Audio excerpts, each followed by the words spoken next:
Very first our work session here at, we're going to go ahead and start with our department reports, and I believe Denise, I'll let you speak first. For the work session? Yeah, but with our 7 o'clock, I was hoping.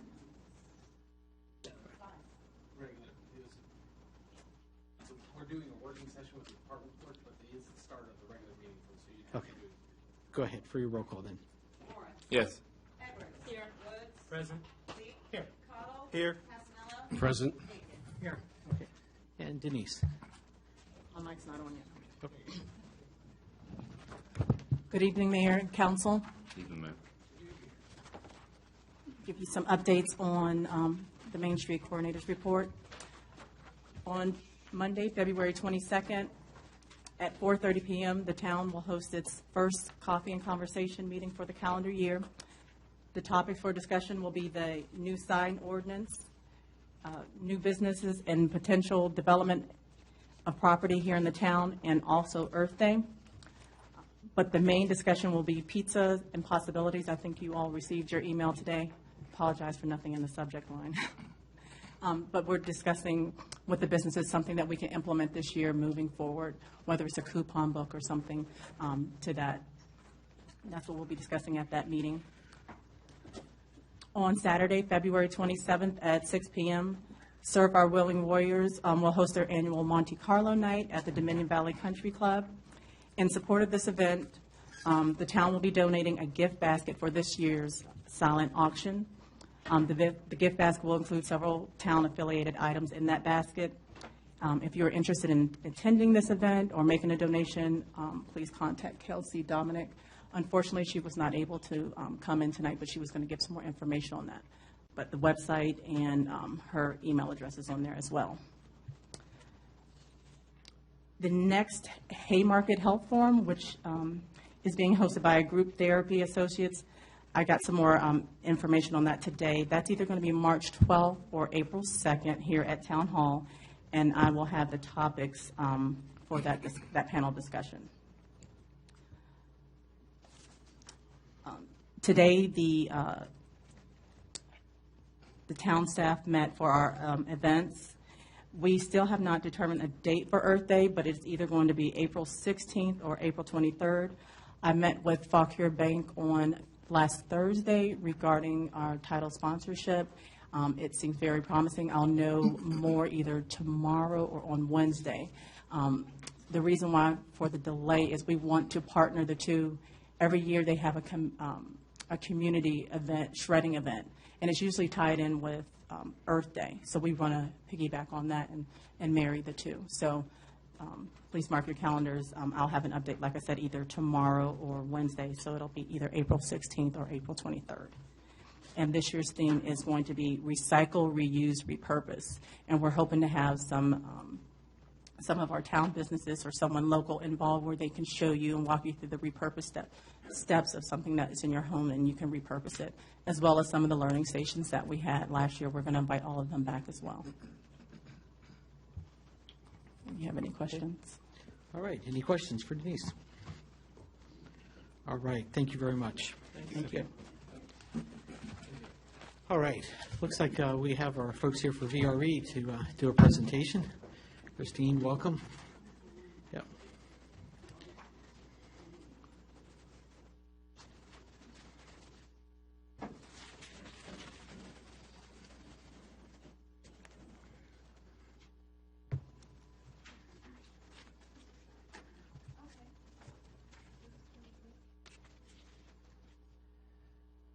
Thank you. I appreciate the opportunity tonight. I apologize for being late. The rain always makes everything a little questionable. I came from Alexandria, so it was a little bit ways to come.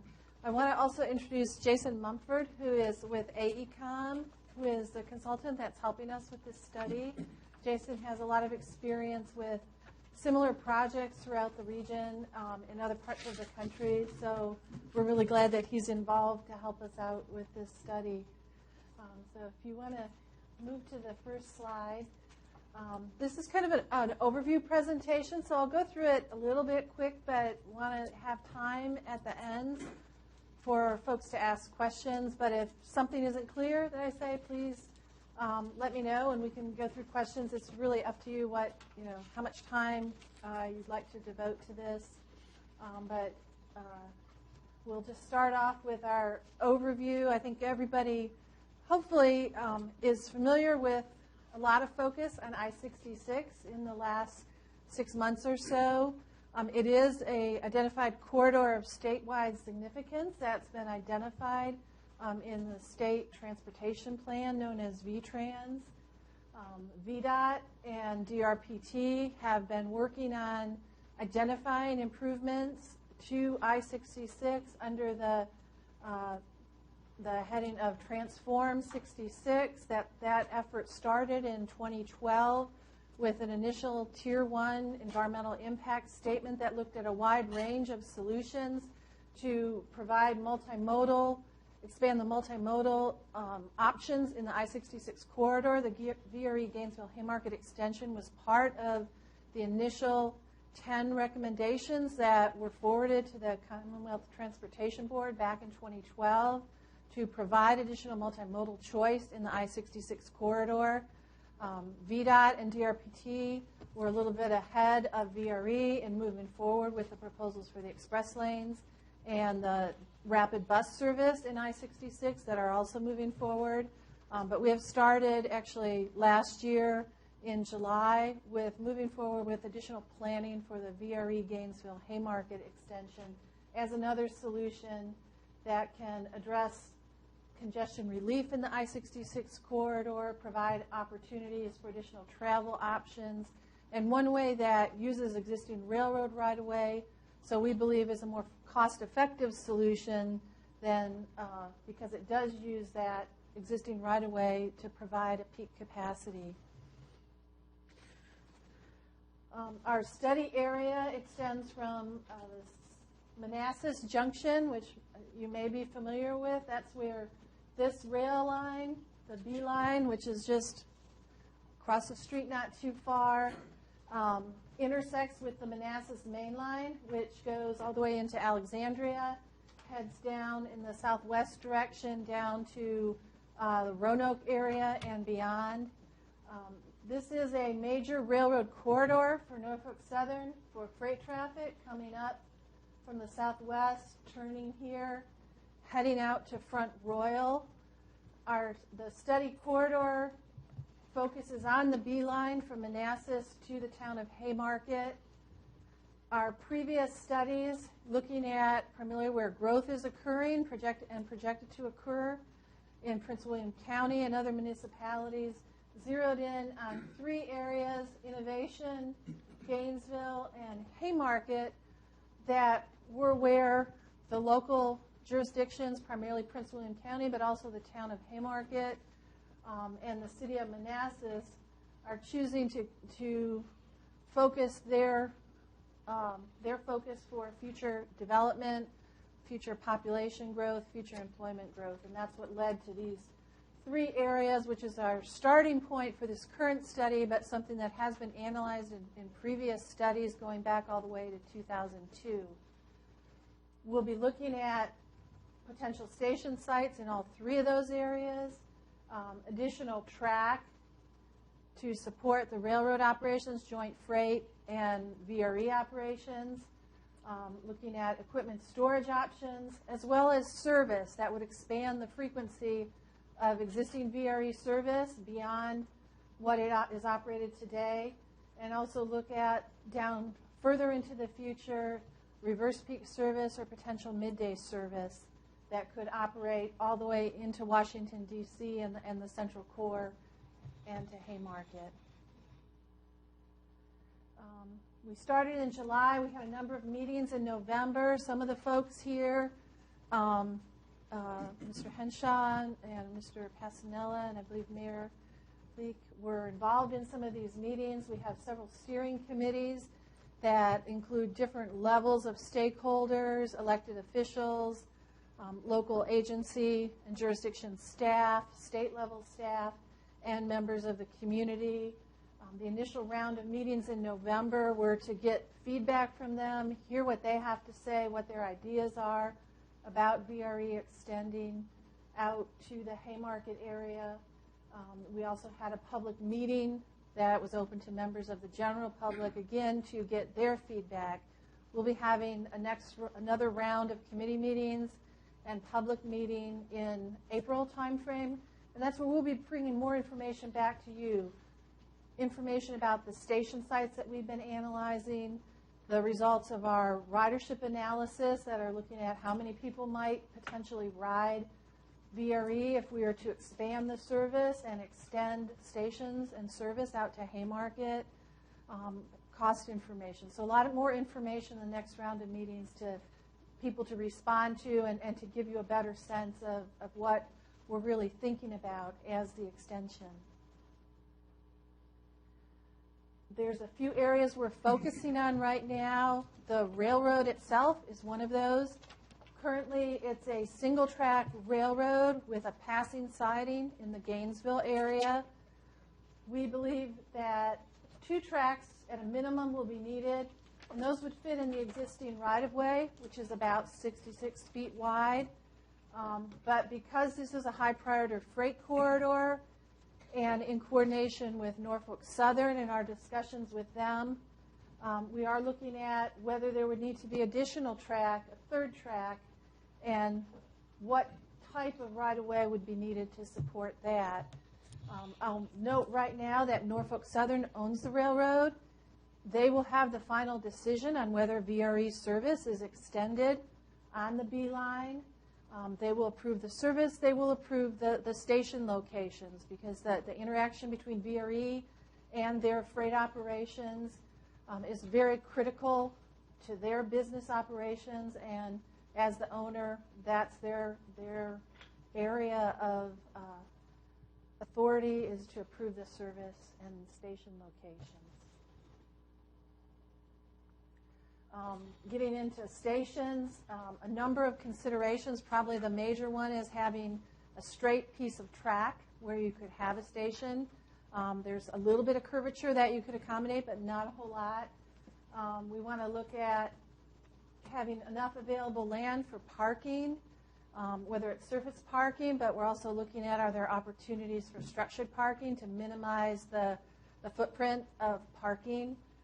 Just for example, this is our Spotsylvania station, which opened back in November. This parking lot here has 1,500 parking spaces, which is not unusual for an end-of-the-line station. That parking lot takes about 22 to 25 acres. So we are looking at both structured and surface parking options, with structured parking being one way to minimize the impact on the land. We'll also be looking at the local community resources, environmental resources, historic resources in siting our stations, and avoiding or minimizing impacts to those resources and other resources that are important to the community.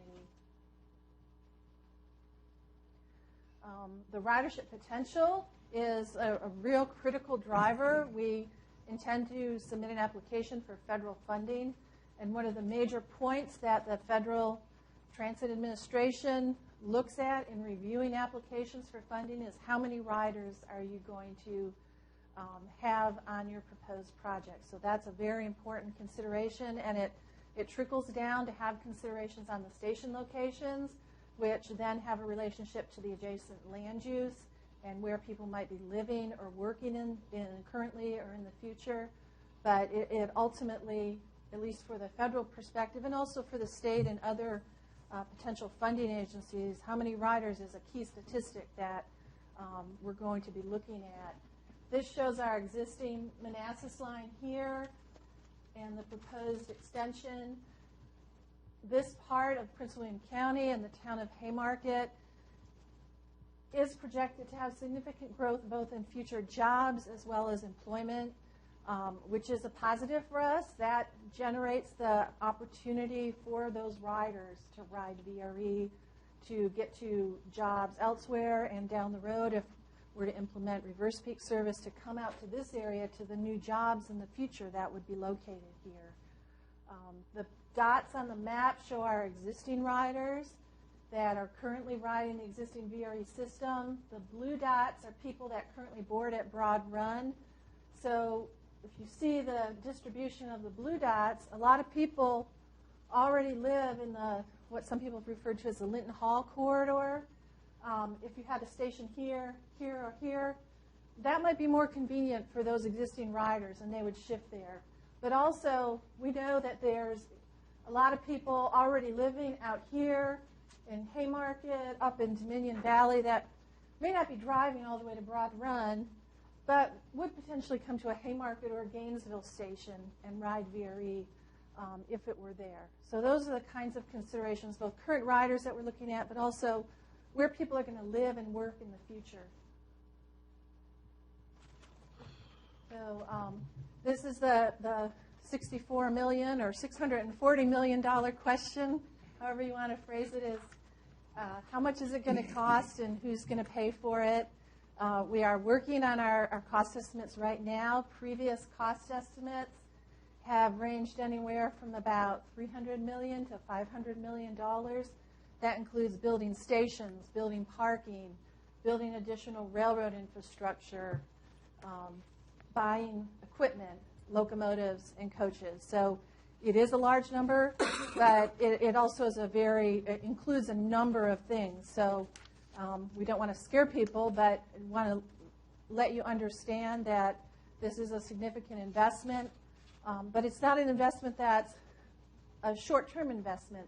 The locomotives, the coaches, have a 25-year lifespan. The stations, at least our current stations, which are relatively very minimal structures, open-air platforms, those have a lifespan of 25 years or so. So you're making an investment not just for opening day, but for the longer term, and hopefully in siting the stations, having an opportunity to expand as the service grows, as more people want to ride the extension. So, well, it is a big number. I just suggest that people think that you sort of get a lot that will carry you through into the future with that initial investment.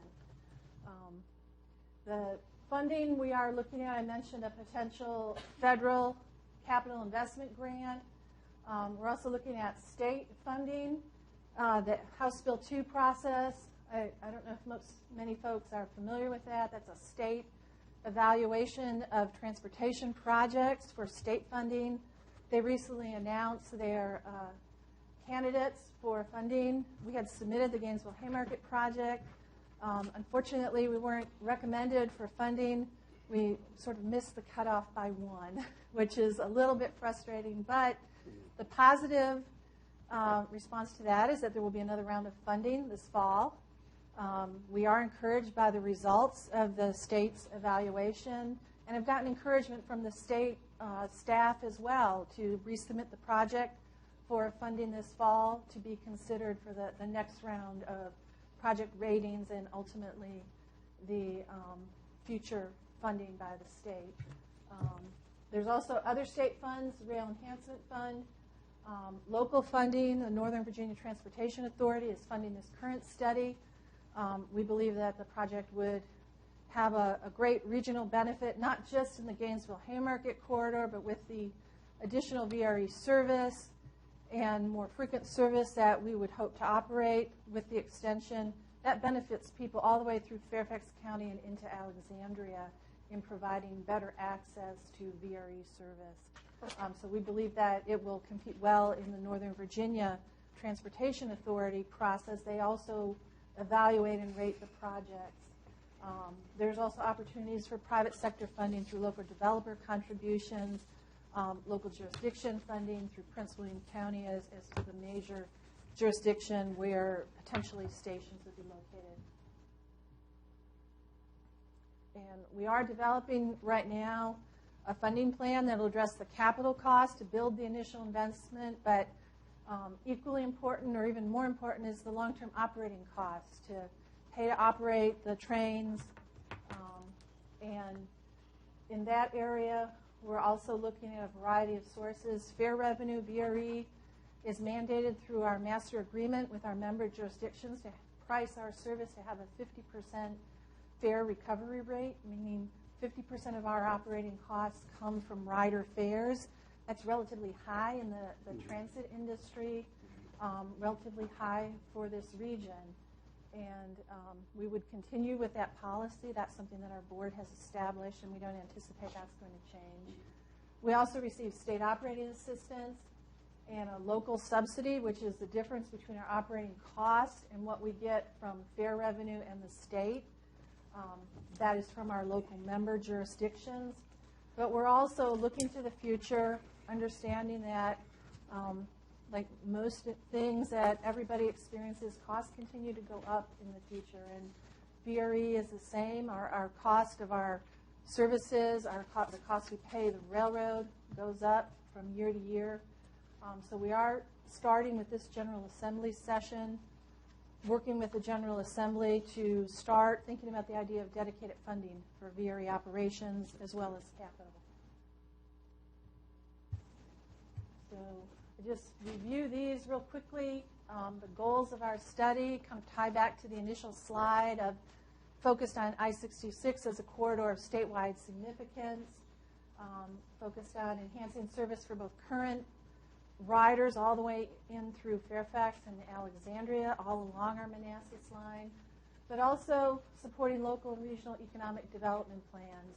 An investment such as VRE can be a good catalyst for local jurisdictions and the development of those jurisdictions as they plan their future growth and land use around a potential transit station like a VRE station. So we want to work and have been working with town staff to look at, are there opportunities when we're siting a station that might fit with the economic development and land use goals that the town of Haymarket might have. And I think we have one or two more slides. Just a quick recap where we're at.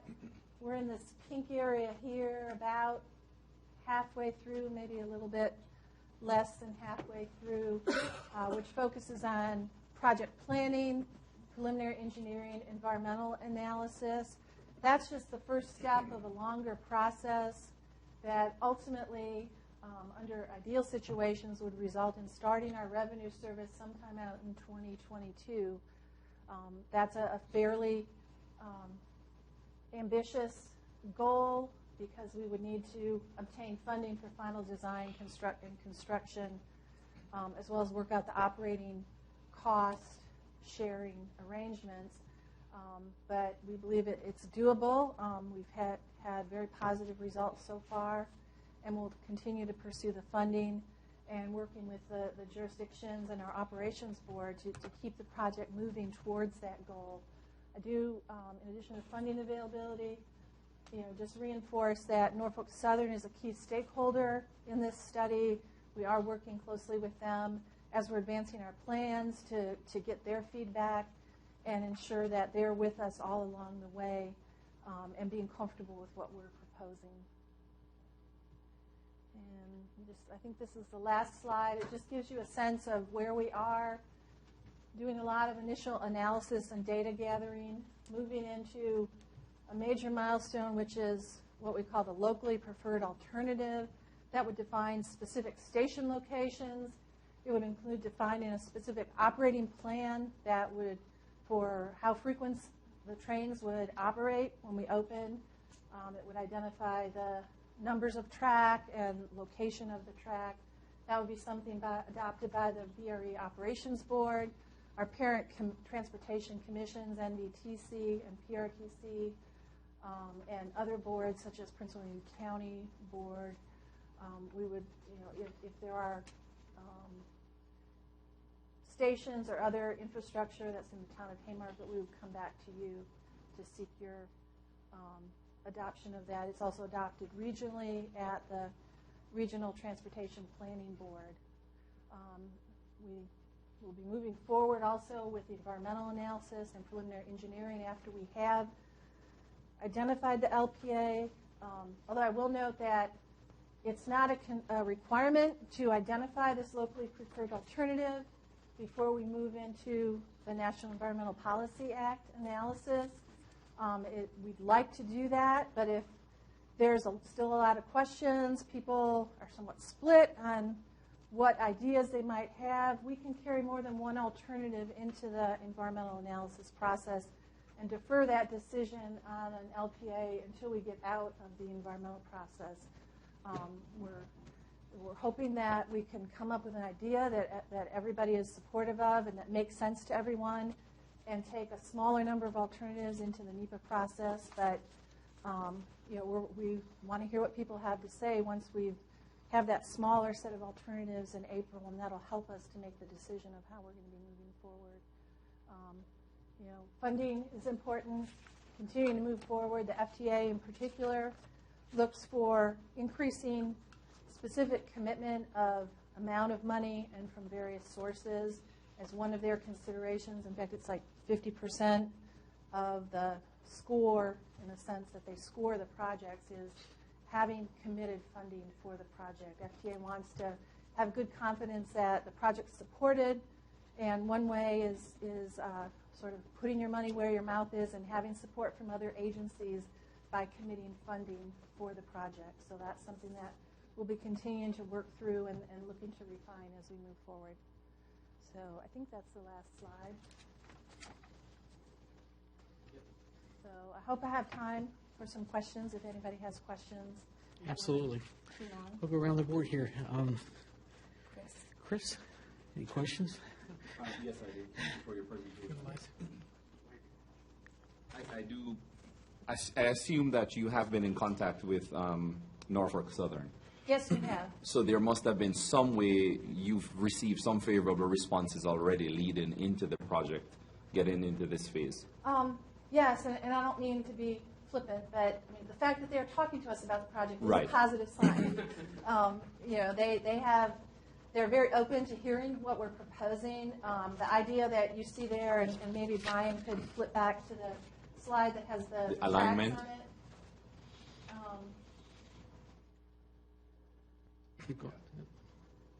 Yes, This yes. one here. The idea that there might be a need, maybe not at opening day, but at some point in the future for 3 tracks is a direct reflection of our discussions with Norfolk Southern. Because this is a high-volume freight corridor, they anticipate they'll be moving trains in both directions. So they want to have good flexibility.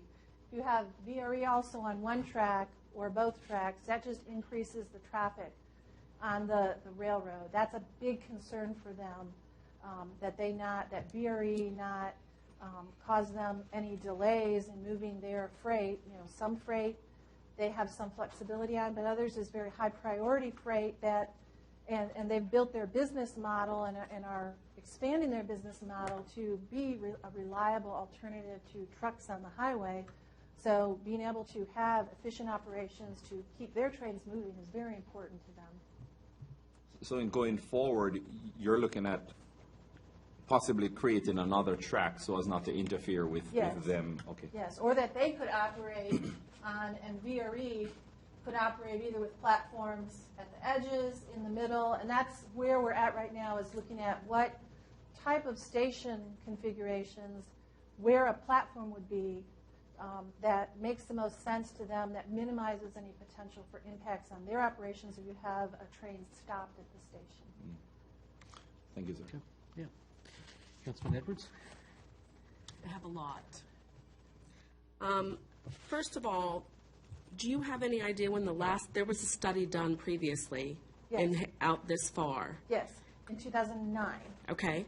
And it was deemed that it wasn't feasible to come No, out? that was not the result. The result of that was that it was feasible.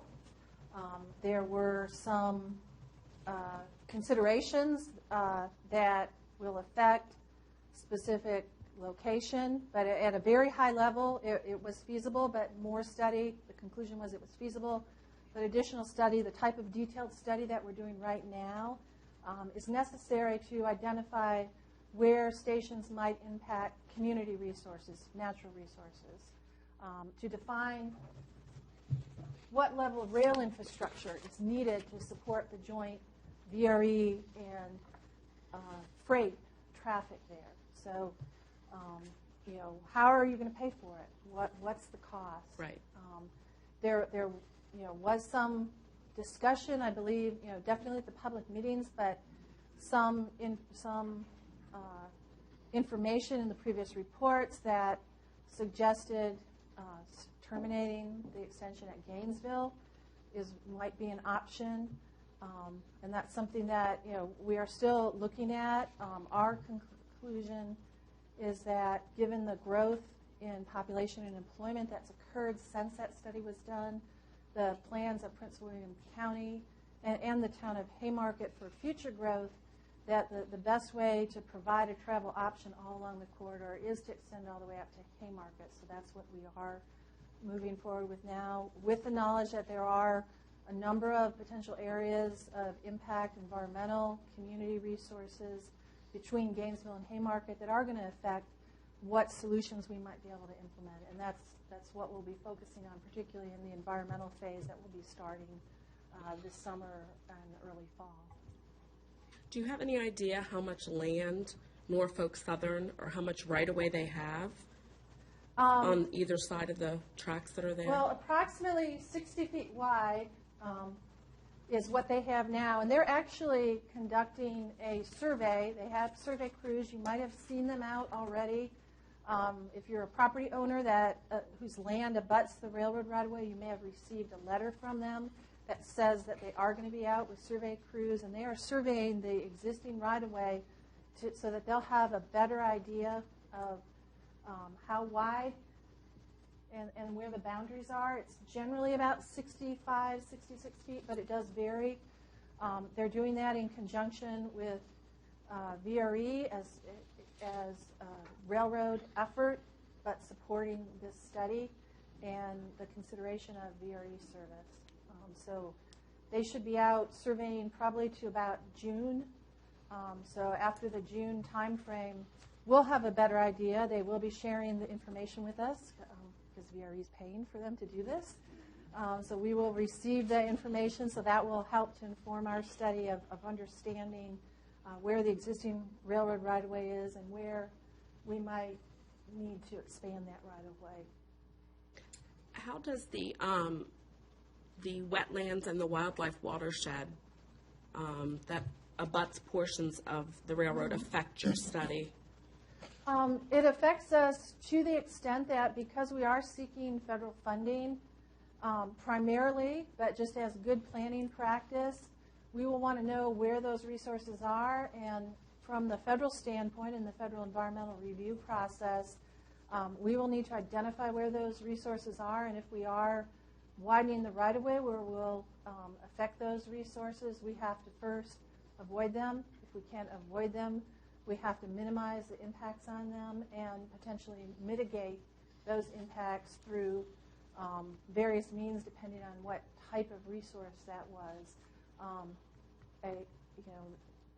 Impacting wetlands or historic resources or parklands is not something that we're prohibited from doing, but from the standpoint that we have to go through a process of minimizing and mitigating the impacts, that does add cost to the project. So it's from a good planning perspective, you want to try and avoid those impacts if at all possible. When you discuss local subsidies, Yes.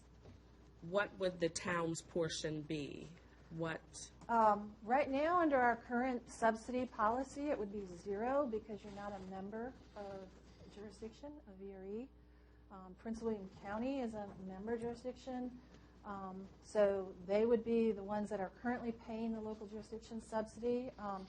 And I don't want to say that would be the situation forever. This is somewhat unusual. If there happened to be a station physically located in the town, I think that may generate some discussions, but there's not really a precedent for that. If the station were located outside of the town boundaries, I don't think there would be a potential impact to the town as far as a local subsidy. What's the requirement for being a member of Yes. VRE?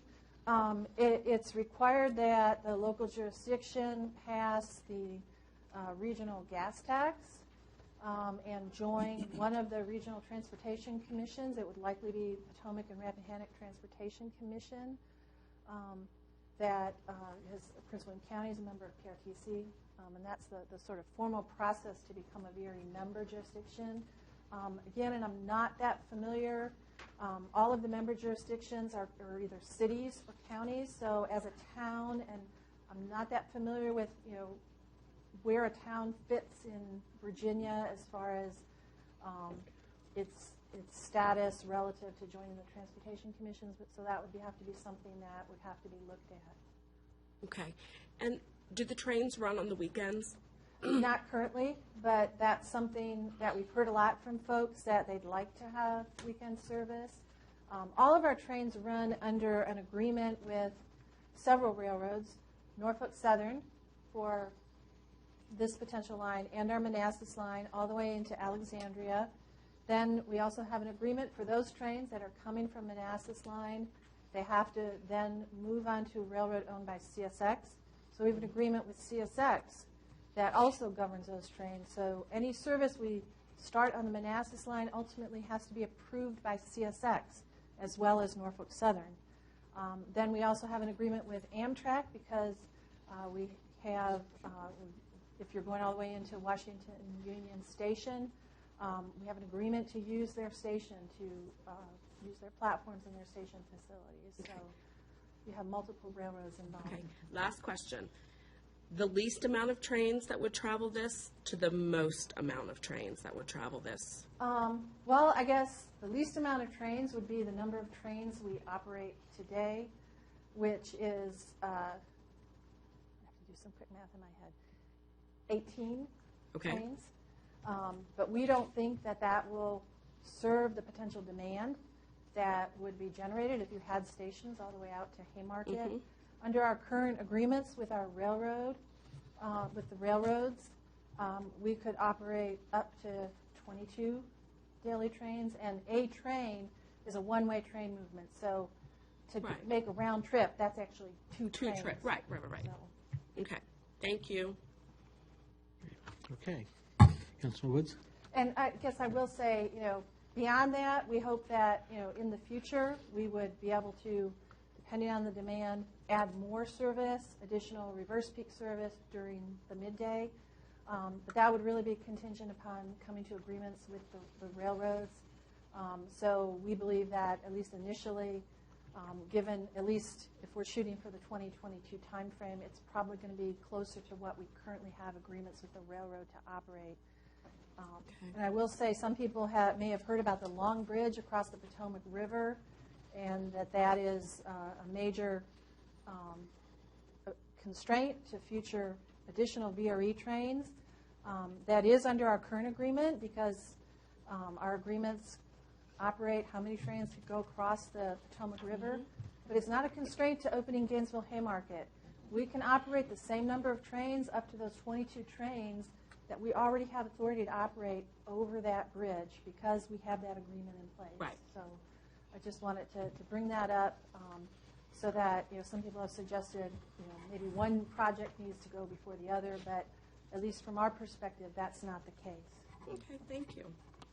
Great. Councilman Woods? I think my only question is, do you have any estimate of how long it would take to travel from a potential Haymarket station all the way into DC? Yeah, Jason, is it? Yeah, about an hour and a half. That's equivalent to our Fredericksburg line right now. The station's actually, the line actually terminates in Spotsylvania since last November, and it's about an hour and a half if you're going all the way in. But a lot of people don't go all the way in. They Alexandria, Crystal City, and Arlington, LaFont Station, and Union Station are our primary stations. On the Manassas line, not as many interim stations. On the Fredericksburg line, you have people wanting to go like Quantico, the Marine Corps base, or Lorton, which people that work at Fort Belvoir tend to get off there. But the primary current destination is in the central core of Alexandria, Arlington, or D.C. But that's one of the things Jason and his staff are looking at is, in the future, near or longer term future, are there other places that will be growing that people might want to go to? And the innovation area in Prince William County is one of those, not so much for people coming from Haymarket, but if we are able to implement reverse commute service, people coming from other places closer in out to that area or the Gainesville area.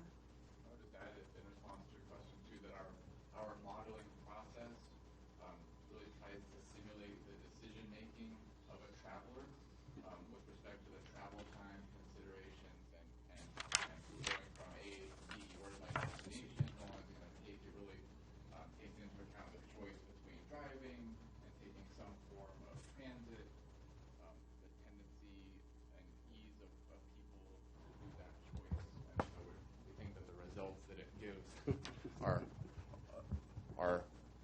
are good to make decisions based on it, and we'll be presenting more of that kind of decision information as we go out to our committee meetings and the public meetings coming up later this spring. Yeah, and I'll just add, I mean, that travel model, that's what FTA mandates that we use. They feel that, there's, particularly in larger urban areas, that's a good indicator or way to predict future ridership, future travel patterns. So that's why we're focused on that. You may have seen it in other studies here in the region. They talked about the regional travel model, and that's what they're referring to and why. Thanks, Sue. Christine, I had a couple of questions. Just to break down on the math on the 18 trains, so that would be like 9 trips, round trips, and that would be throughout the day, so possibly like 4 in the morning, 4 in the evening. Is that what the? It would most likely, well, it would be 9 in the morning, 9 in the afternoon. Even into the future, we, given where VRE's line stations are located, our major market is going to be a commuter market from an outer area into an inner area. So we would likely, especially initially, focus our service on those peak periods, the morning, say 5 a.m. to 9 a.m., the evening, about 3:30 p.m. to 6:37 p.m. So 18 trains would, roughly translate to 9 in the morning, 9 in the afternoon. Currently, if you look at our schedule, we have several trains that go into D.C. in the morning. They turn back and come back to our Broadrun yard, and they make another trip in. So depending on how you might cycle equipment, it might be a little bit less, but we'd want to maximize our morning and evening commute service. Okay. Also, is there an average number of cars that are on this train? I mean, how many cars typically do they have? Right now, our Manassas line trains are 6 to 8 car lengths long. Our trains, our locomotives can pull up to 10 cars long. We've actually even done tests on that, running in regular service with 10 cars, just when we first got the equipment to make sure that worked out, and it did. With the preliminary numbers that we think we're going to get for ridership, it would probably be a combination of 6 and 8 car trains like we have today.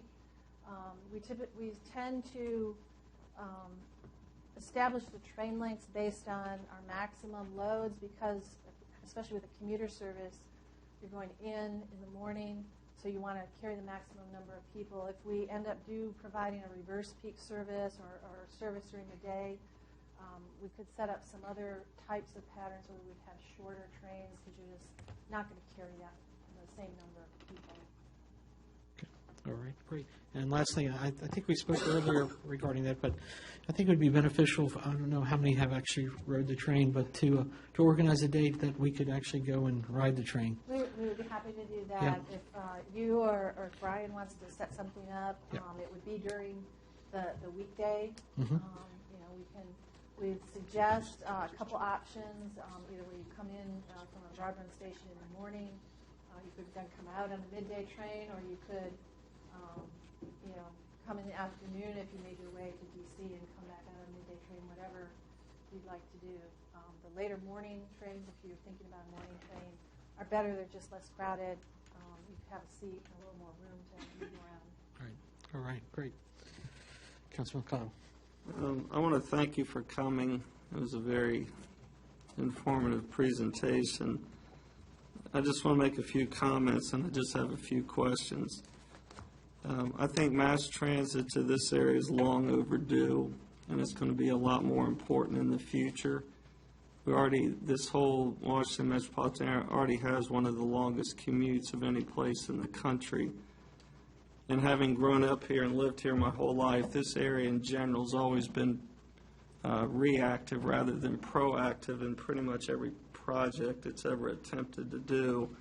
I know the Silver Line that's being built out towards the airport and beyond in the Loudon is really stimulating a lot of economic growth. All the real estate data suggests that, and all the businesses along that corridor. You know, when you folks came out before and hearing some previous councils, there's always been this question of what is the environmental impact. Are you all doing studies to what's going to be the environmental impact if we don't build something like this? If we don't build it? Right.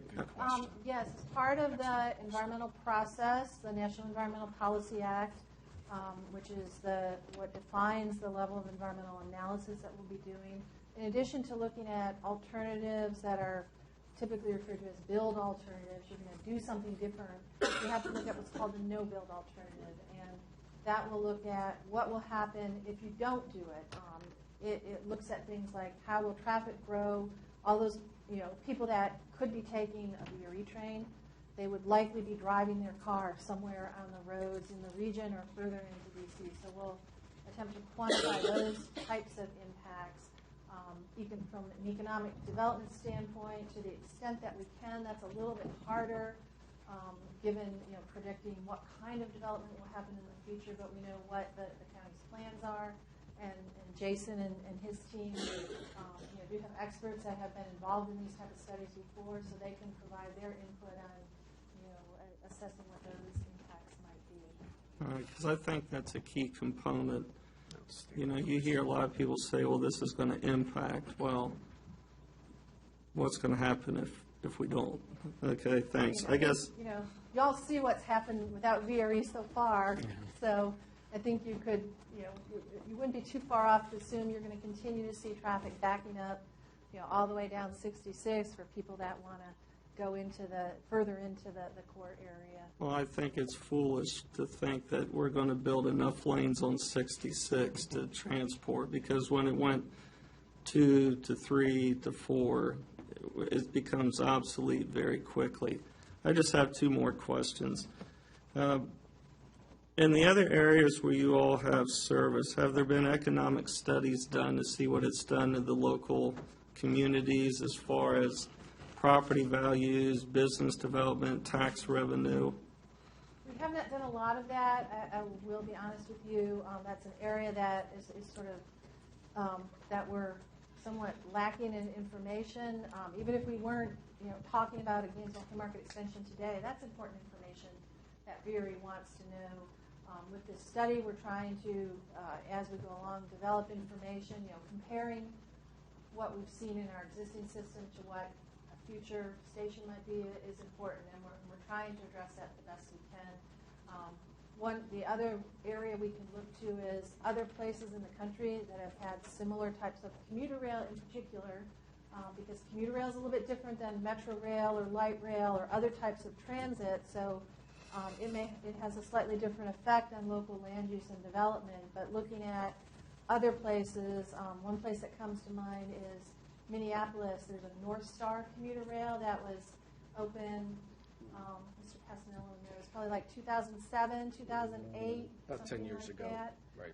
And there's some good data starting to come together. They have some stations that are probably about as far out from their central core as Haymarket might be.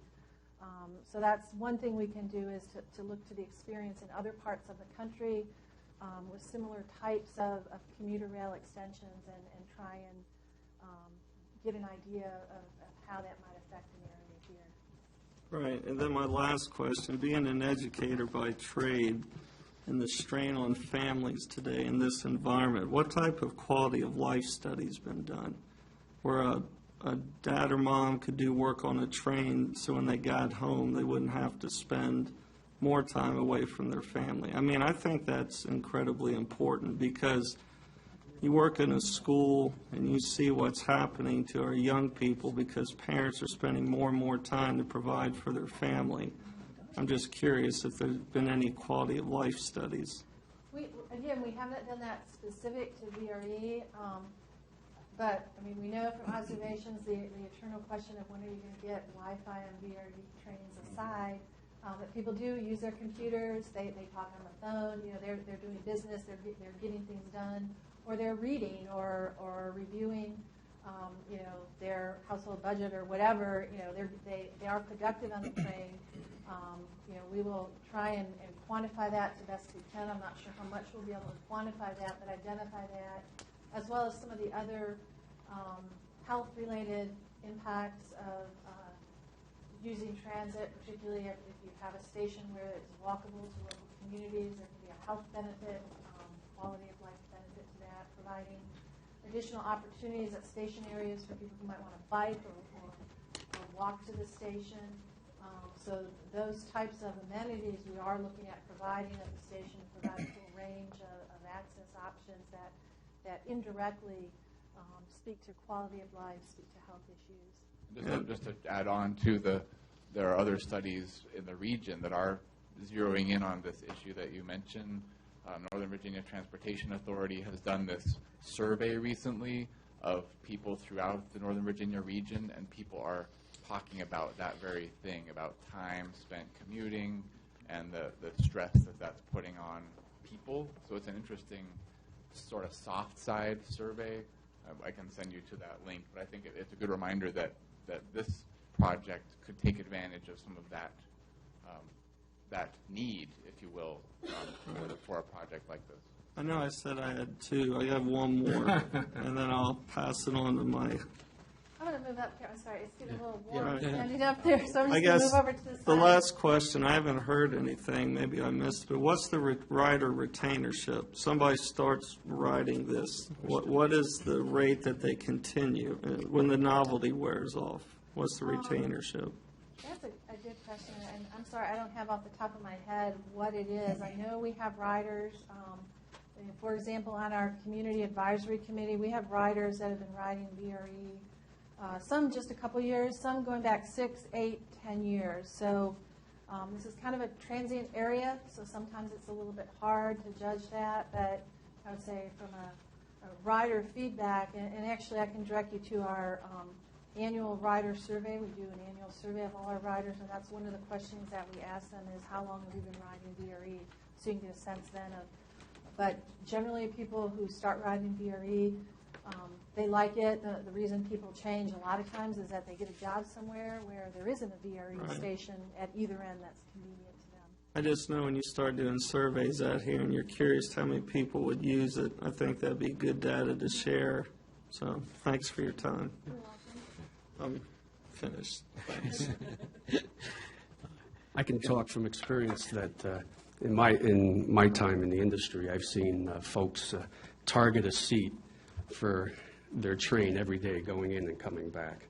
And if it's a successful and a very reliable service, I think the staying power is very strong. But I want to thank you, Ms. Hefner. I was going to say Christine. Thanks for coming. I think this has been great. I've been right where you are before. And I'm really proud of this group right here, this council. These are great questions. I wish I'd gotten some of these when I was doing this kind of stuff. It goes right to the core, very substantive questions. I just wanted to know and follow up on what the mayor said. How many people have actually been on the train? If you could raise your hand, just for anybody here on the VRE? Okay. I think we should really take advantage of that opportunity because I've ridden it. I've done the drive like many of us have done. I've done the drive to the Vienna metro station. I got to say that the VRE is a very comfortable way to go, in my opinion. But I think it's really going to be important, the level of service, because that's really going to induce your ridership and grow your market. And frankly, you know, it is a very heavy investment, very capital-intensive and labor-intensive investment. And so the more you use it, the more return on that investment you'll have. So I just wanted to make that comment about that. But can you speak a little bit about, and we kind of touched on it here, the environmental side. We are going to be, or you are going to be doing studies that are related to noise and vibration. You're going to be looking at traffic and how that impacts the flow in and out of stations. So can you speak a little bit about how that's done, perhaps, and you know how you would perhaps mitigate some of those things? Sure. The noise and vibration, that's not really my area of expertise, but the Federal Transit Administration does have a whole manual that outlines how you do that, and we will be complying with that manual. In that study, you look at the existing environment, and they use the term noise receptors. That could be a house, could be a church, could be a school, could be a park that are adjacent to the railroad, and then they use a computer model, and Jason, jump in any time if I'm making this up, that they use a computer model that takes into account where all those receptors are, how noise of any kind, including train noise, carries in the air, and from a sound level, which is usually listed in decibels, what you would hear if a train is 10 feet away, 20, 30, if you're at that specific receptor. They would look at both current conditions and then with additional trains, if there's additional trains operating, and then what's the difference, and does that difference in the decibel level, is it within a certain range, and above a certain difference, it may be considered a significant noise impact that you would have to mitigate. I'm not as familiar with the mitigation techniques. I mean, one of the mitigation techniques would be to just avoid it, pull whatever the railroad tracks where the trains are operating further away from those receptors. Maybe you can talk. I mean, it's a little bit more challenging, I think, with trains as opposed to like a highway where you think about noise walls. But can you talk a little bit more? The horns or bells that trains use at crossings versus fully protecting those crossings. That's going to be a discussion with the overseeing federal authorities from the safety perspective. But Christine said most of the details that we're. And you just walked into something that I wanted to mention earlier, and that's about quiet zones as a way of mitigating some of the noise. And that's something that we're working on here in town to try to implement. And I recognize that that's a locally funded kind of an issue, but we would hope perhaps that if you're adding additional tracks that we could come to some arrangement, and maybe you could look at that for us with the county, of course, because we're kind of taking the lead on that with the county. Yeah, and again, it's not really my area of expertise, so I don't have a whole lot of understanding of how that process works. I know at our Crystal City station, there are some residents that live right behind the station, and they had some concerns. And well, we facilitated them meeting with CSX to talk about that and implement, I don't know if it was a quiet zone or if it was just minimize when they blow their horns. That was really a discussion with them and CSX. So I'm not sure in this case with adding VRE service exactly how that process would go. And what about the traffic side? We'll be doing at the station sites in particular, once we identify preferred station sites, traffic analysis. I'm going to look to Jason again. Generally, you're looking at existing traffic, how many cars there are, where they're going. There's some look at projecting future traffic, both with a station and without. What would be the volumes in the future if you didn't have VRE, and then how does having a VRE station there change that or add to that situation? And then again, a computer simulation type modeling of what the future traffic would look like, and identifying ways to mitigate that. Yeah, I think in Haymarket particularly, that's going to be something that we're very attuned to with VRE. How do we best accommodate people who are coming into Haymarket from a broader area around Haymarket to a potential station versus how many people are using that station from right within town, and trying to balance those different needs, balance those potentials. Traffic also can equal people buying things and people staying and coming as a destination, but how do we create, and we'll be using our site planning and urban design professionals to work with you all and your planning staffs to understand what the right balances are, how to plan a site that has multiple access points to distribute traffic better, and then these trade-offs of do we have a site, we're already looking at the trade-off between a site that's more outside of town that may have a better regional access profile versus a site that's closer into town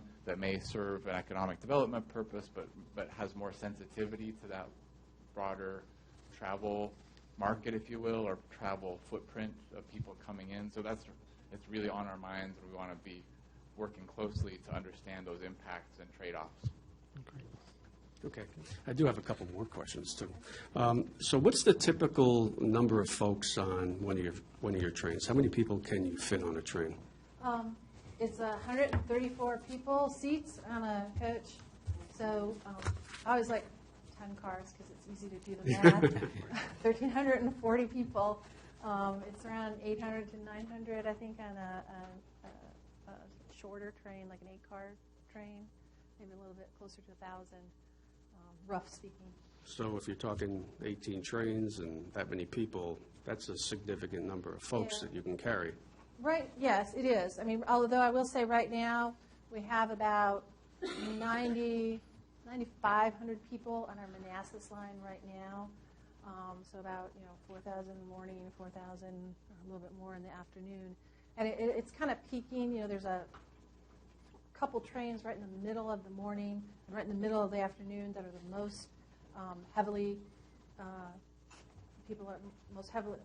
greatest number of riders. They're the most in demand. So you see kind of a peak as far as people, where they distribute themselves out. And that's part of the challenges we have right now, is that everybody wants to ride that one train that leaves DC at 5 o'clock.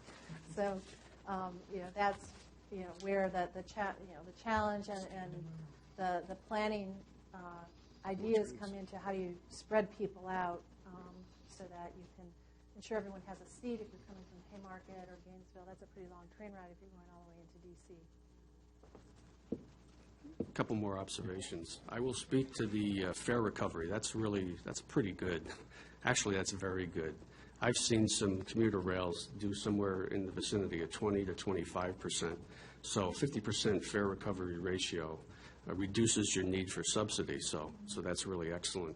I did have a question about the local funding sources.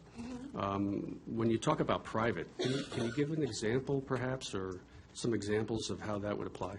Yeah, we have several examples in Prince William County on our Fredericksburg line, where through the local development process, I'll use the Potomac Shores Station as an example, which is along the Potomac River. It's a large mixed-use development that the developer, and he went through a rezoning and a process with the county, and as part of getting his development approvals, he offered, or the term is proffered, you're probably familiar with that, to build a VRE station and parking.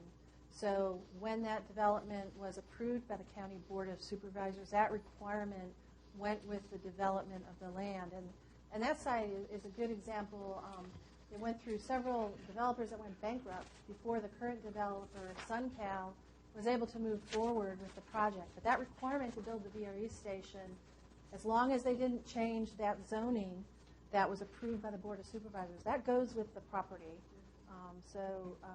Another example, just very near here, you may have heard about Cabela's was going to be building in the Gainesville area. As part of their proffer, they proffered additional right-of-way, 20 feet, the full length of their property boundary that abuts the railroad, for future expansion of the railroad right-of-way. Because that development approval was not done by Cabela's, it was actually done by Peterson Companies, Sounds I think right. was the developer. That stays with that parcel. Even though Cabela's is no longer planning to build there, whoever builds there in the future will, unless they want to go back to the county and go through their development approval process to change the zoning or other site characteristics, that stays with the piece of land. What about like restaurant partnerships, like Chick-fil-A? We don't have any relationships like that. We have a couple coffee shops at our Woodbridge station and our Quantico stations. There's a coffee shop. And again, it kind of gets back to frequency of service. When you're just kind of a morning and evening service, a lot of people just want to get on the train, go to work in the morning, come home in the evening. Where there's opportunities for extended service, Lorton's a good example of a station where there is sort of a small community center near the station. We have a large number of people, the greatest number of riders that walk to that station. So people who live there, they're using those businesses and maybe walking back and forth. Some of the commuters may not, but the people in the community, that's part of the station. The retail is all part of their community. I apologize, Joe. Go ahead. Oh, that's okay. Did you have something? I was just going to say, Cabela's is back on as of Oh, is it? last Okay. Monday. See, I keep getting caught. The last time I was at a meeting, I said, oh, Cabela's, and everybody said, oh, no, they're not coming. So. No, it's back on. Oh, well, that's they're good back to in. know. I just have one more comment, and that's relative to the funding and the share, local share. There was a earlier discussion about the potential for this town. Frankly, we're a small town. We wouldn't have the money, but we are members of Prince William County, and we are in the Gainesville district. So I would advocate that we'll be looking and leaning towards our PWC board to help us with that, as well as the private side, perhaps. Well, and the towns are also represented through NBTA. I don't know Right. specifics That's of that, but through the county. Yeah. Right. So, Now, I was going to having ask you, what those- about Quantico? I mean, Quantico's got a station there. I mean, of Yeah. course, it's probably grandfathered from years and years of service back in Yeah, I the doubt day. the Marines would let us have a station if we were starting from scratch Right. today. Okay, well, thank you very much. I really appreciate that. Vice Mayor. I have nothing further. Enough has been said. We've worn you down. Yep. Okay. All right. Any questions from the floor? Just hook you up with the mic here so that way our listening audience can. Good evening, council members. Nice to see you guys again. Some of you guys know me. My name is Sturgis Zitsios. I currently own the firehouse here in the town of Haymarket, and I love the idea of you guys bringing the VRE out here, and I do believe it will have a big economic development for the area, for small businesses, and to mitigate the traffic going back and forth. One of the questions I have is, you're almost will be in direct competition with if the Orange Line gets brought out to the Centerville area. Having said that, if you guys are planning on doing this, how far are you advanced prior to them bringing them out the Orange Line to the Centerville area? I guess that, ultimately is a decision for WMATA and Prince William County and Fairfax County as far as the Metro Rail extension. But from what we've heard in talking with both WMATA, Metro, and the local jurisdictions, is that's a very challenging proposition to extend Metro Rail. Much more expensive, likely, than, are you not hearing me? Much more expensive, likely, than a VRE extension. You also have what you may have heard or seen in the papers, the core capacity constraint on Metro Rail, which is that they can't take a large number of additional trains above and beyond what they are going into DC today without major improvements in Roslyn Tunnel and other improvements within the district. So that's Metro staff, Metro staff in particular have, maybe if I can get a glass of water. Thank you. I'm talking too much. Metro staff in particular have, said that, including their planning director and their new general manager, that until they can solve that problem of how to move trains, all the people that want to go into the district, that's going to really be a limitation on future expansion anywhere in the region. I have one more question. What will separate you from the Metro Rail line to the VRE, meaning that if I were to ride the VRE on a weekly basis, I would like to stop, and something that Metro does not have is stop in, you guys, I don't know if you guys would do something like a rent or lease in that area where you have in your parking lot, I would like to stop and get a Starbucks before I get on the train. A lot of places in Manhattan, and I'm sure you've heard of the New York railroad, the subway system over there. Well, the most strategic things that they do off of the railroad system is that they put nice flower shops. They put a Starbucks there. They put a quick bite to eat to go. Those are the kind of things that I believe the town, and not only the town, but the people who are commuting on a daily basis would like to see that. As we're getting more green in the future, will you have like charging stations for Teslas or for the vehicles that are now coming that have battery charging systems in their car? Will you have these kind of things in the parking lots that separate you from Metro and would want people, even if they were to extend the Orange Line to the Centerville area, would want to say, hey, I have a Tesla or I have this kind of vehicle or a Leaf, I would like to go there. Or I can grab a quick coffee on the way to going down to work that day. This is stuff that can help separate you guys from the Metro rail system that we have now. And I think that you could potentially get revenue from that too. And not only that, the town can also get revenue from that too in Prince William County. So have you guys thought about these ideas? The coffee shops, yes, we have existing vendors that are at the certain VRE stations, and that is a vendor arrangement where they have an agreement with VRE to be there. So I think that's something very likely. Our stations are actually located within the railroad right-of-way, so the platforms themselves. So any area outside of the railroad right-of-way, that would be new land that typically the local jurisdiction where the station is located purchases. And they have some ideas about what they might want in many of our stations. You just have a parking lot, but there's nothing to say that the local jurisdiction couldn't come up with a plan that would have some retail associated with the station. Some of the proposed development proposals that have already been discussed with Prince William County in the Gainesville area, for example, feature a VRE station as part of a larger town center that would have retail, mixed-use development, office, as well as residential. So that's something we're very open to discussing, and it's something that's not totally our decision-making process because the land use is a local jurisdiction responsibility. So, but we are working with Prince William County, with the town here, with the city of Manassas to identify station locations that might have those opportunities.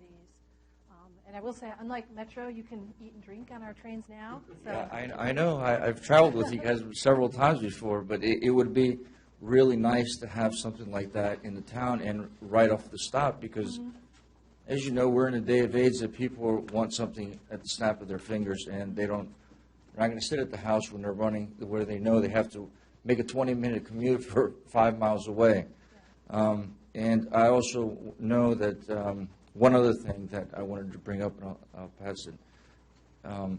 As you know, Uber is one of the largest companies in the world today. They're a $50 billion corporation. And this would be a good thing if you guys could reach out to the Uber and to see if they're willing to come out here for some of the folks that live in the area who don't want to get in their car to drive 5 miles away. Uber really doesn't come out here. They're more into the D.C., Arlington, into that Metro rail system over there, but you could always reach out to them, and it would entice people more to ride the VRE versus driving to Centerville or to 123.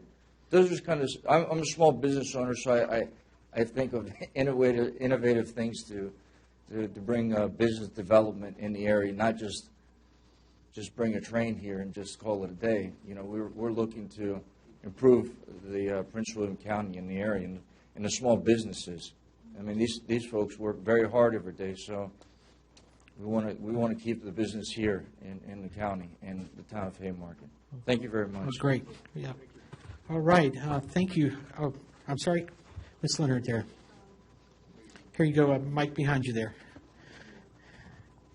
I know that you someone had addressed early, I think Councilwoman Edwards, the environmental issues, And I'm thinking that the corridor that, and by the way, I like trains. I lived right by the track for 30 years.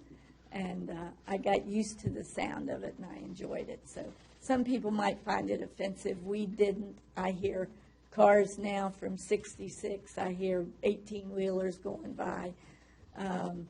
The sound of progress. But the trains sort of don't affect me negatively. And I think it certainly would help economically.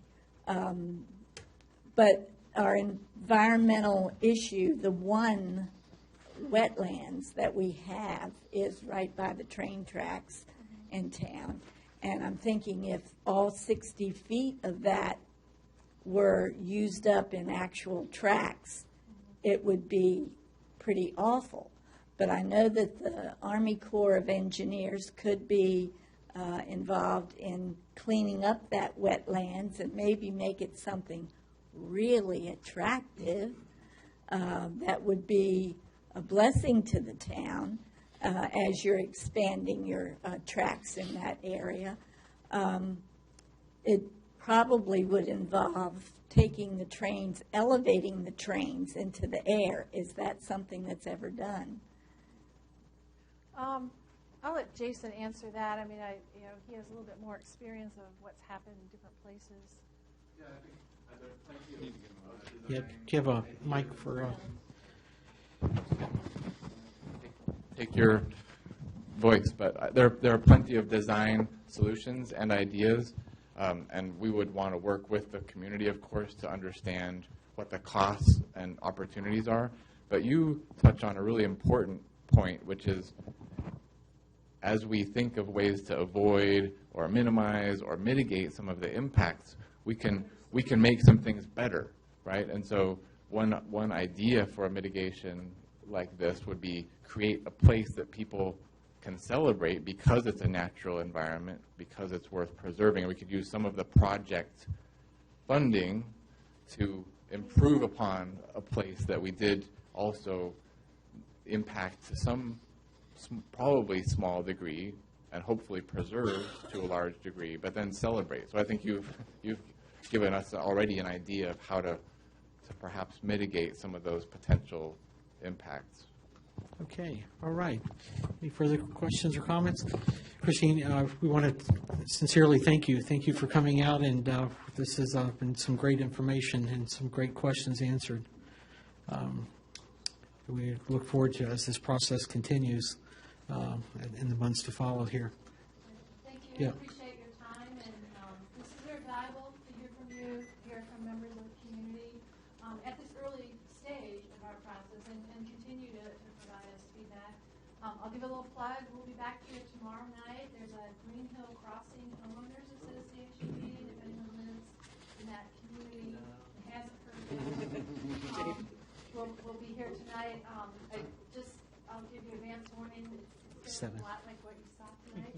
So if you really want to see it again, but we'll be doing question and answer as well. And I'm sure there'll be a lot of questions at that one as well. Yeah, 7 o'clock here, open to all. Okay, well, great. Thank you very much. Okay. All right, moving back down to our department reports. Ms. Holly. And we're on page number 27. I don't have a lot of changes since last month, so does anyone have any questions? Okay. Yep. Yeah. Well, I did send a letter to VDOT on behalf of the town council saying thank you for hearing our concerns Yes. and opening it early. Any idea when the street lamps will be, When, street lamps over the bridge? no, that's the finishing touches that they're talking about. We're going to be finished, hopefully by the spring. Great. Okay. All right. Any further questions for Holly? Just well done on the letter. Sorry? Well done on the letter. Oh, thank you. Yep. All right, great. Thank you, Holly. Next item is our town planner, Rashawn. And we're on page 28 of our packet. Thank you, Mr. Mayor. I'd be happy to answer any questions. We'll start with the Vice Mayor. The Chick-fil-A building height increase, that any concern there, or is this pretty much? I mean, for that to sound nefarious, it was 16 inches what they're wanting to do. And actually, there's a benefit where they want to increase the parapet. So parapets where the roof is actually lower than what the outside walls are, and they want to screen the rooftop equipment. So there's some aesthetic benefit to the town, 16 inches on that one. and it's still below our 35 feet. So they're going to have to revise their building plans. So they need to get their building permit approved. This will have them to switch out the sheets. So as soon as they can get that done, fill out their zoning permit, they'll be on their way again. And the bond questions, those have all been looked at, the bonding? We did receive, they finally submitted the bond. I believe that was this week, or late last week, they submitted their bonds finally, and Wonderful, great. that was the other delay. Okay, Councilman Cullen. Thank you. I know my neighbor who lives down there on the corner of Blade Drive was out there the other day looking at his property. He's been out there several times, as a lot of the people in the community. Do you know when they're going to start doing something along Blade again as far as moving that pole? And, I mean, I emailed Mike Gorman today. He responded and said they were able to work around the utility pole, and they've put in a storm drain. Apparently, they didn't have to move the pole. They needed Dominion to hold it up while they dug around it. And he has told me that is complete. okay. And as soon as the weather clears, they'll be out there moving dirt again. They've submitted their building permit and zoning permit for the first house on the corner. And I believe want to get started as soon as the weather breaks on that one. And so they're going to be doing all of that at the same time. The next step is putting in the curb and gutter, finishing up the storm drains. They did some utility cuts. You may have seen some asphalt cuts in the road. They were bringing utilities from the other side. So I believe they're going to start moving fairly quickly. I'm sorry, that leads me to one other question. What's going to happen to that road? Because that road has a lot of cuts in it now. It's starting to look like a gravel road. I'll have Holly back me up if I say it wrong, right? That was a nice look. Thanks, Holly. Is somebody They do gonna post a get back- VDOT, they do post a VDOT bond.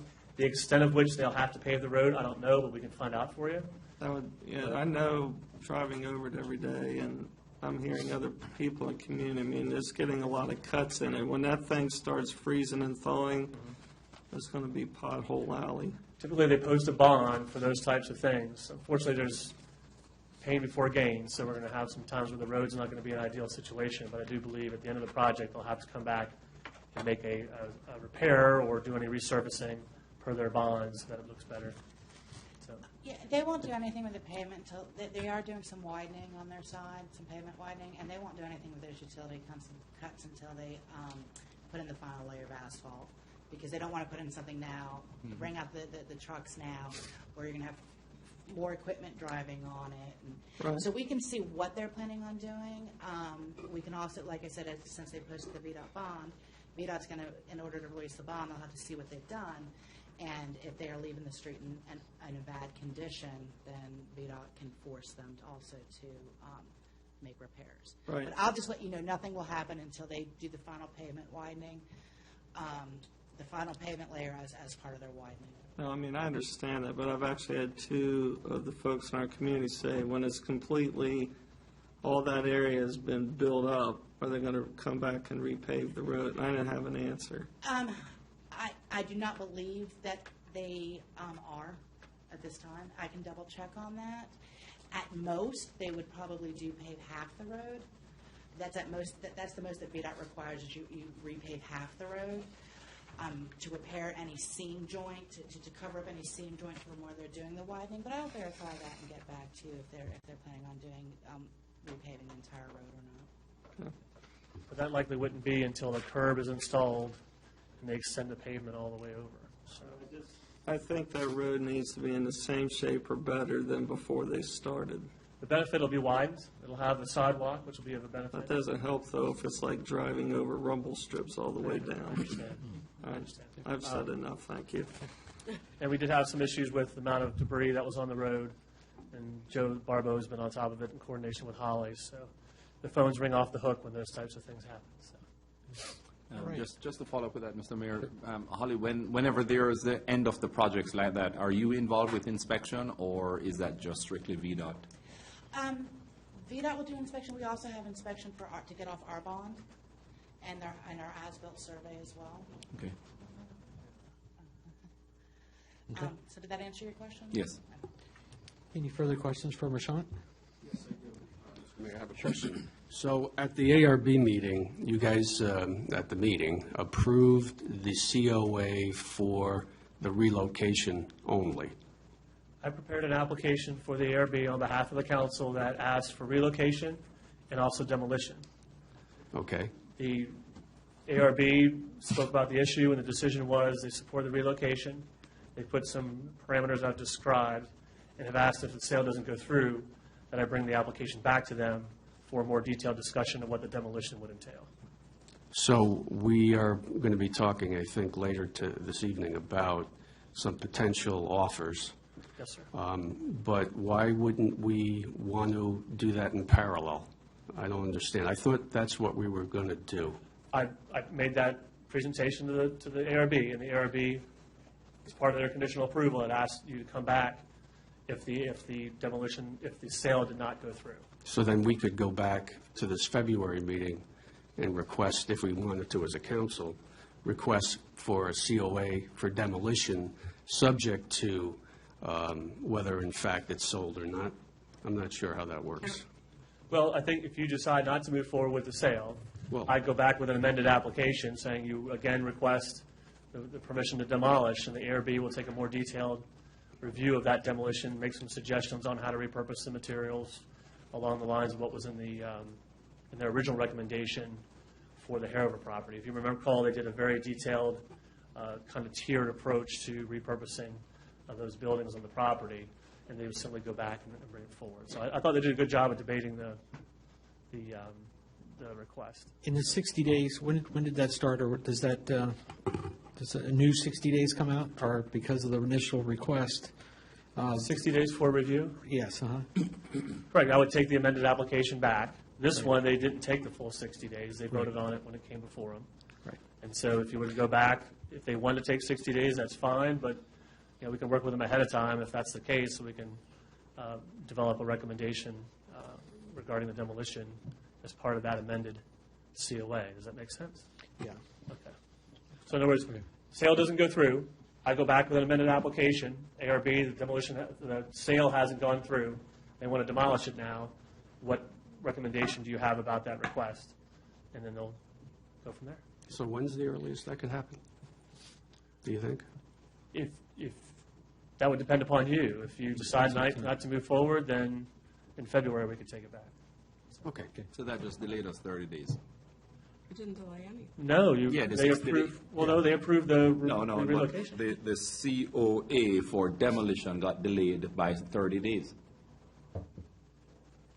It didn't get delayed. The application was approved for only the demolition, not for the relocation, not for the demolition. No, but if we applied the 1st of January for a COA for demolition, Correct. and that wasn't approved, that was set per conditions, Correct. and then we have to go back in February, you attach 60 days to that, basically they got 90 days. So it got delayed. You can also, as a council, appeal that decision, but I felt that the I ARB don't was think that's the negotiating good intent. faith. Yeah, think that was, I don't think that was the intent of the decision. The intent is to have somebody take it off our Yes. hands, and so we don't pay $40,000 to demolish it. Right. Right. That's the best of all cases, and Right. we got a free way ahead to do that if we want to. Right. I think the So ARB that should be our focus. The ARB, in the interest of time, wanted to get you an answer. It would have taken longer to go through how do you salvage it if you demolish it. I think the tenor of the discussion was they want to move, they have viable options on the table. Let's get it back to the council so they can move forward. And if we got to come back and have a more detailed discussion on demolition, we can do it then. If those things fall through. Correct. So I think it was meant to be a helpful As recommendation to opposed the to council. hindering. Okay. All right. Any further questions for Marchant? Seeing none. Okay, thank you, sir. Thank you. I do have a quick update. You saw that Sturgio was here tonight. I met with him about his project, and we'll be following up with him. I also have a meeting on Monday with a potential buyer of the Payne Lane property across the street. Great. So hopefully those things will be moving forward. Thank you. Thank you. All right. Building official report, any questions for the manager with that? Otherwise, we're going to move forward. Moving on to our treasurer's report. Mr. Mayor. If you can. I don't know if I have enough time. I mean, you got to stay anyway, right? Yeah. We have to start the meeting at 7.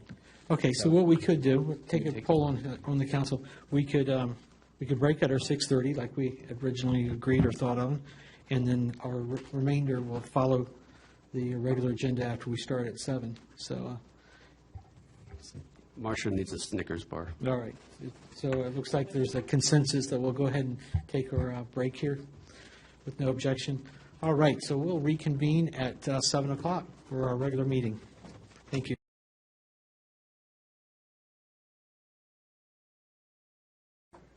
Okay. All right, we're going to go ahead and start our regular meeting. It's February 1st, our town council meeting. Our first item is our invocation. Rizwan Jaka from Adams is here to tell us a little bit about what you're doing, sir, and then lead us in invocation.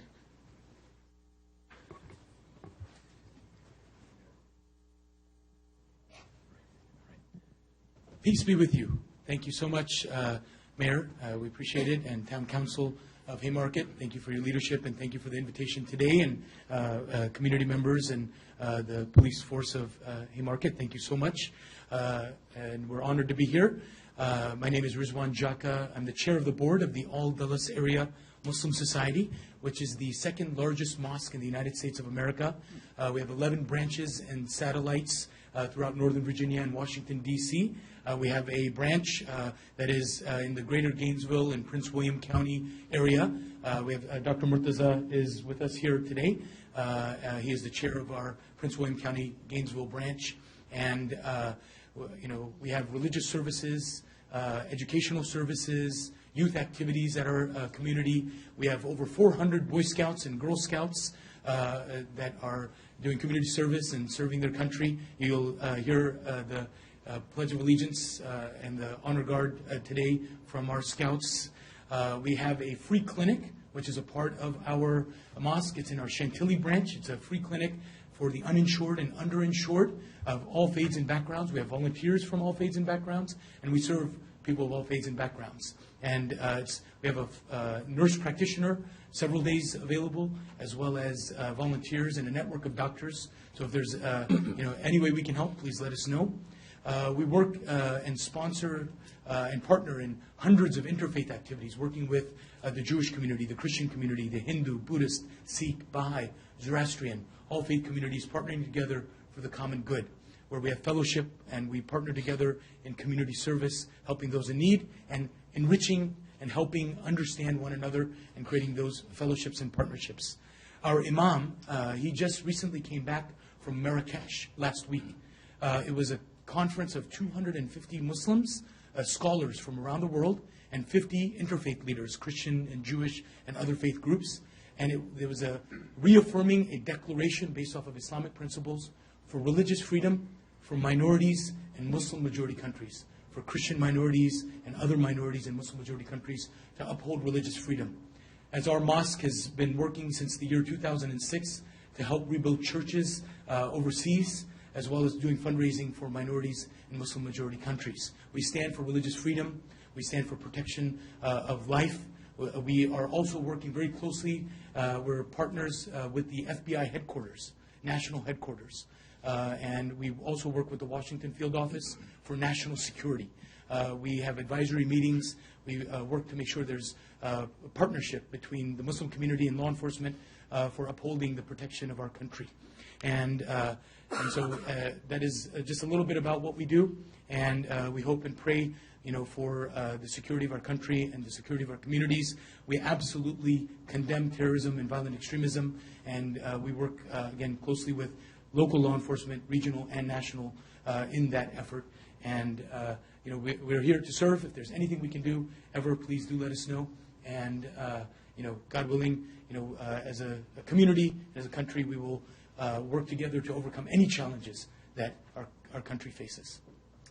Great. Thank you, sir. Should we all stand, please? Oh, yeah. Thank you. So, dear Haymarket community, let us pray. In the name of God, the beneficent, the merciful, we begin with God's name. God, who is everlasting and compassionate, and his never-ending mercy are the saving grace of all of humanity. God, who is the source of peace and perfection. God, who is the protector of all. Dear Lord, let the words of our mouths be words full of compassion and of passion for building together a world in which breaking bread together is normal, in which loving one another is normal, in which justice and peace are normal. A world in which our words, peace, salam, shalom, shanti, ring from every church, mosque, synagogue, and temple. As the Scout oath that you will hear later today, promise and law reminds us that we should do our duty to God and our country, to help other people at all times, and to make the world a better place. O Lord, help us to learn that we are part of a land that embraces all who seek righteousness, decency, and steadfastness. O Lord, help us to remember we believe in civil rights, religious freedom, and respect for all. Help us to remember that you made us into nations and tribes that we may know one another.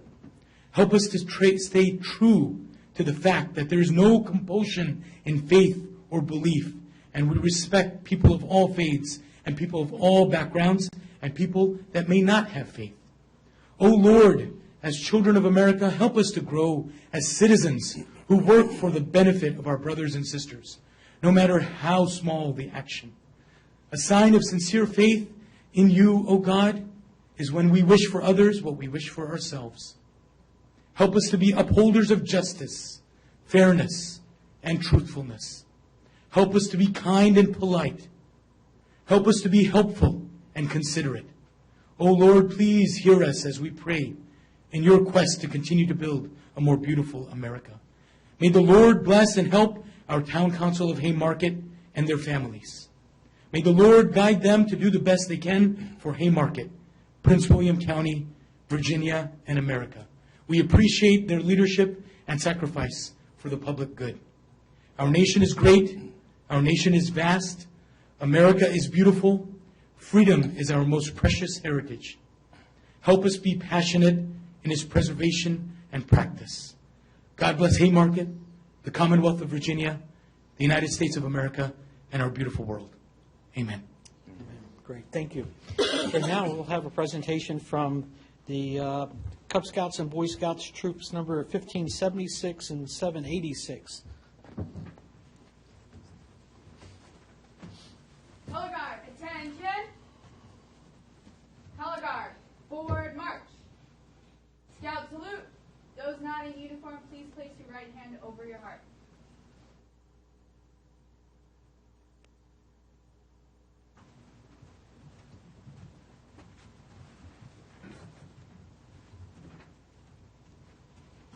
Color guard, halt. Color guard, proudly post the flag of the United States of America. Color guard, proudly post the flag of the Commonwealth of Virginia.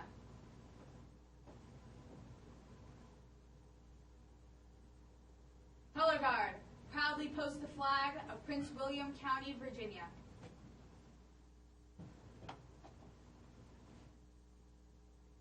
Color guard, honor your colors. Please join me in the Pledge of Allegiance. I pledge allegiance to the flag of the United States of America and to the republic for which it stands, one nation, under God, indivisible, with liberty and justice for all. 2. Color guard, return to ranks.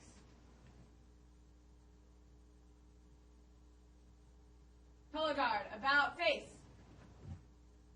Color guard, forward march.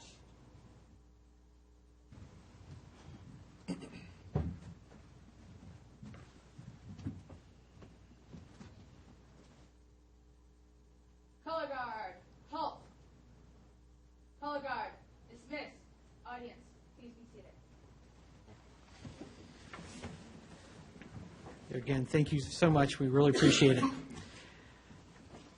Our first item here is our citizens' time. This will be our opportunity for citizens to come and speak in front of the council. We do have some new audio equipment that I think will be able to show our listening audience, our presenters. So if you just state your name and address for the record. Dottie Leonard, 14801 Washington Street, Haymarket. And I want to first of all say thank you for that beautiful prayer. That was wonderful. Thank you all. I just had a couple of concerns. I know there will be a public hearing eventually, or you will be making a decision about the new sign ordinance replacing the current sign ordinance. And I just had a couple of concerns that bothered me. The current one that's in existence says something like, the sign is a fundamental necessity for the promotion of the health, safety, and welfare of the community. The sign also has one of the largest visual impacts on the landscape, be it residential, commercial, industrial, agricultural, or historical. The sign can either create and identify an overall sense of harmony and unity in the community through the use of cohesive material that complement the existing architecture, or it can display chaos and disorder, which we know can happen. And the new one, I think, has a much more negative sound. It says, it starts with finding the purpose and intent of interpretation. A, signs obstruct views, distract motorists, displace alternative use for land, and pose other problems that legitimately call for regulation. The purpose of this article is to regulate the size, color, illumination, movement, material, location, height, and condition of all signs placed on private property or exterior observations. I think that just sounds negative. It just sounds negative. I'm sorry. And it goes on, it gets worse, and that's Article A. And we discovered at the Planning Commission level that we were free to have real estate signs, free to have political signs, but then there's another little clause that says, however, they all have to comply with A. So yes, you can have them, but A has all the requirements in it, like you can't have more than, if you have a sign, a political sign on your property, they have to be 30 feet apart. We have a mayor and 6 council members. If I wanted to put every single one of your signs in my yard, and I have one of the widest frontage in the town, I wouldn't have enough land to put them all on there. So I'm just asking you to, let's tweak it a little bit before it gets final approval. Let it sound a little nicer. It looks like we replaced a few pages that needed some correction with something that sounds negative and more regulatory. And it, I know that a lot of us think that the Supreme Court ruling was the reasoning for this, but the Supreme Court didn't tell us to say something nasty like that first paragraph. The Supreme Court just says let people be free to advertise their property. Let people have freedom of speech. I think we're overstepping the Supreme Court. Thank you. Thank you. Thank you for your comments there. Anyone else that'd like to address the council at this time? All right, moving on. Our next item is our public hearing. I'll go ahead and open up the public hearing. If anyone would like to speak in favor or against the repeal of Chapter 58, Article 15, the Flood Plan District.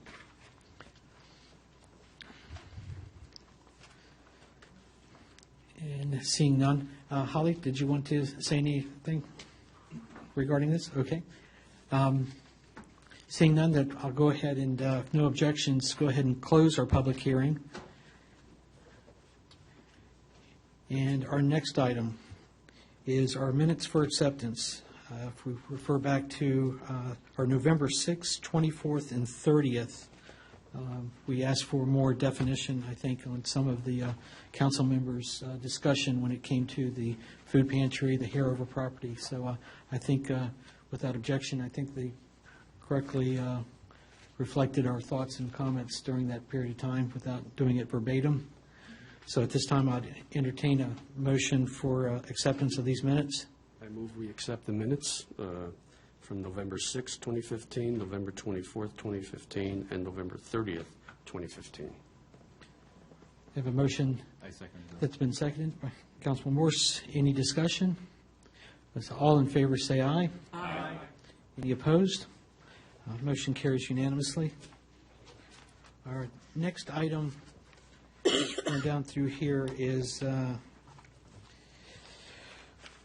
choice. We could do our agenda items, or we could switch over to our department reports. Any objection? I'd recommend department reports to allow some of the staff to leave early. Good point. All right. Sherry, you're first up. Our treasurer's report.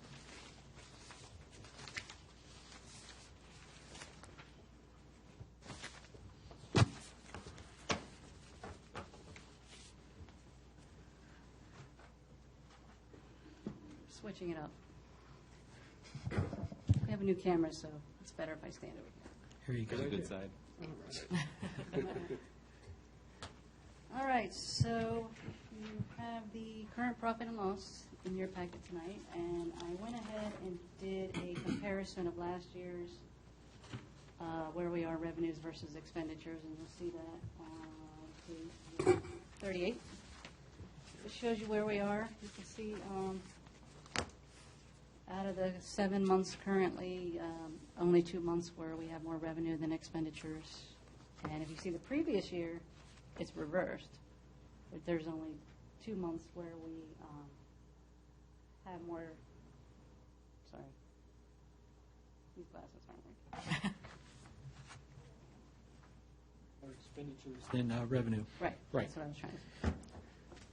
So I just wanted to give you a little comparison of where we're at right now, and I can continue to do a chart like that if you'd like to see it, or if you want any more details, numbers, items.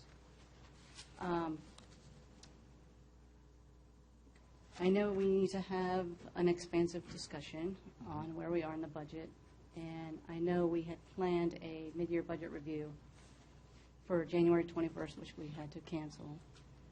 So I believe the council is going to recommend tonight a date in February to possibly do this mid-year budget review. Yeah. That we can sit down and go over extensively where we are in the budget and, work out where we will be for the rest of the year. And that way we have time to sit and do more detail. Has the Finance Committee come up with a date yet, or? Finance Committee. We haven't has met. not. Yeah. We didn't meet prior to our council meeting. So. Right. We weren't able to meet, so I was going to say, Mr. Mayor, what I would actually suggest in looking at the February calendar, it looks like actually our Finance Committee would be meeting on Wednesday, February 17th.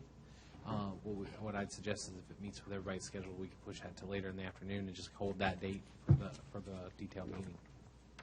Or we could do it Thursday the 18th. Did you say Wednesday? I said Wednesday, but we could either sometime that third week. Meeting. That's right. Well, we would look at earlier. Well, we're flexible, so if we can come up with a couple of different dates, maybe via email, where the majority of folks can show up, that would be great. Because I think it's really critical to have that discussion. Okay. And understanding.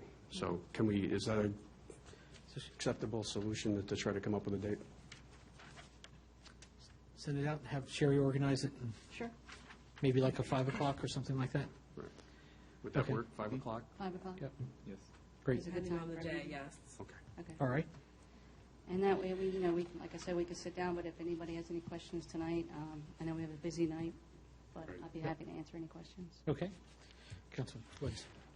Was it expected that we would have more expenditures than revenue this year? I know that we're trying a different budgeting process and more programs-based, more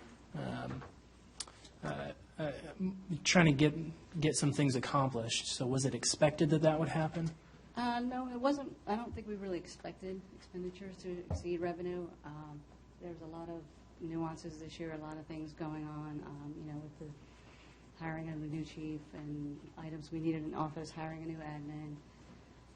A lot of changes with in legal reviews and things with Municode, and there's a lot of things this year that happened that weren't expected, and of course that's going to happen throughout the year. But we do the best we can, trying to budget accurately. Okay. Yeah, any other questions for Sherry? Well, I think we can talk a little more expansively when we have our meeting. I was going to hold my questions. But we've made some adjustments, we've made some amendments at the last meeting. I know on the legal line item, you point out in your paper, your presentation here, we're going to have to do something with that as well.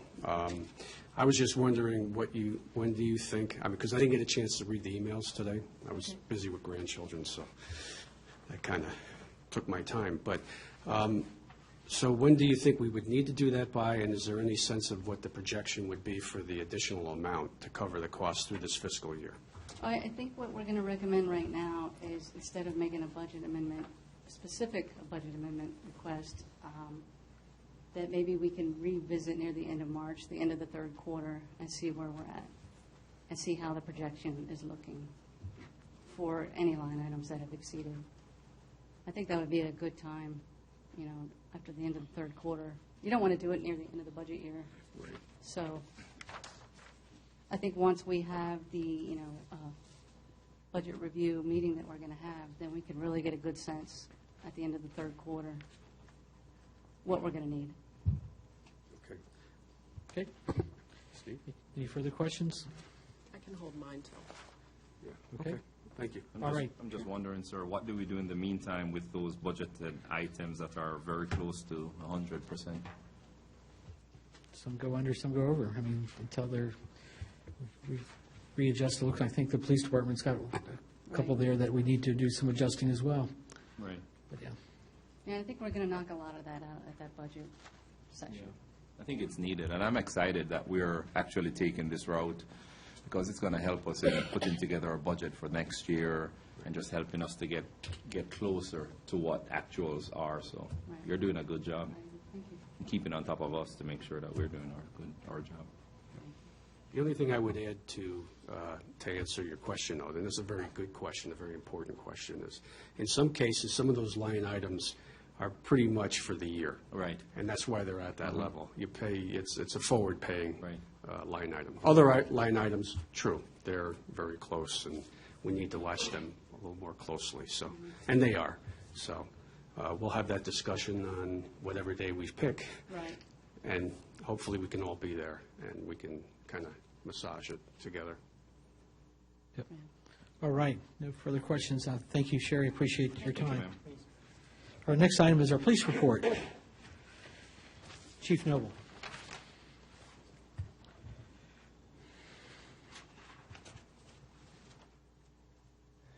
Good evening, Mr. Mayor. Good evening, Town Council members.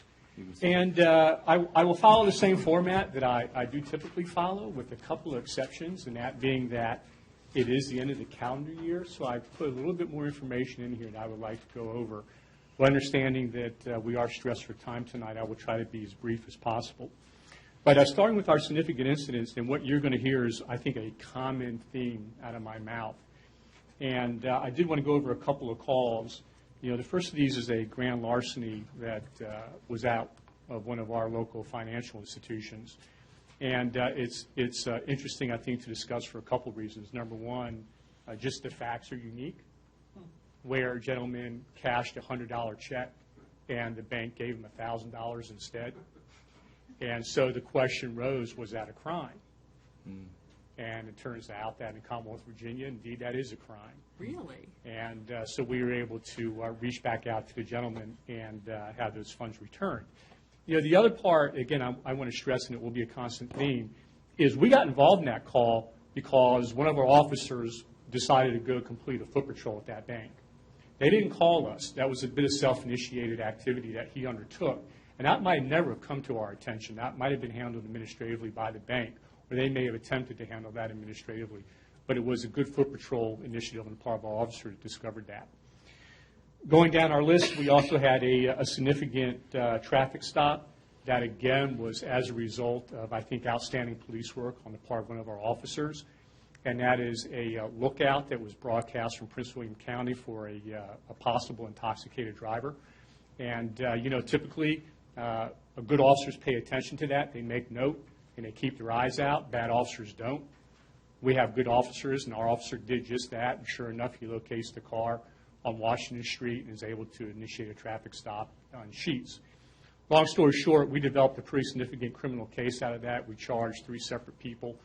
One gentleman was wanted out of another jurisdiction, and there were some other narcotics and alcohol violations that we made arrests for.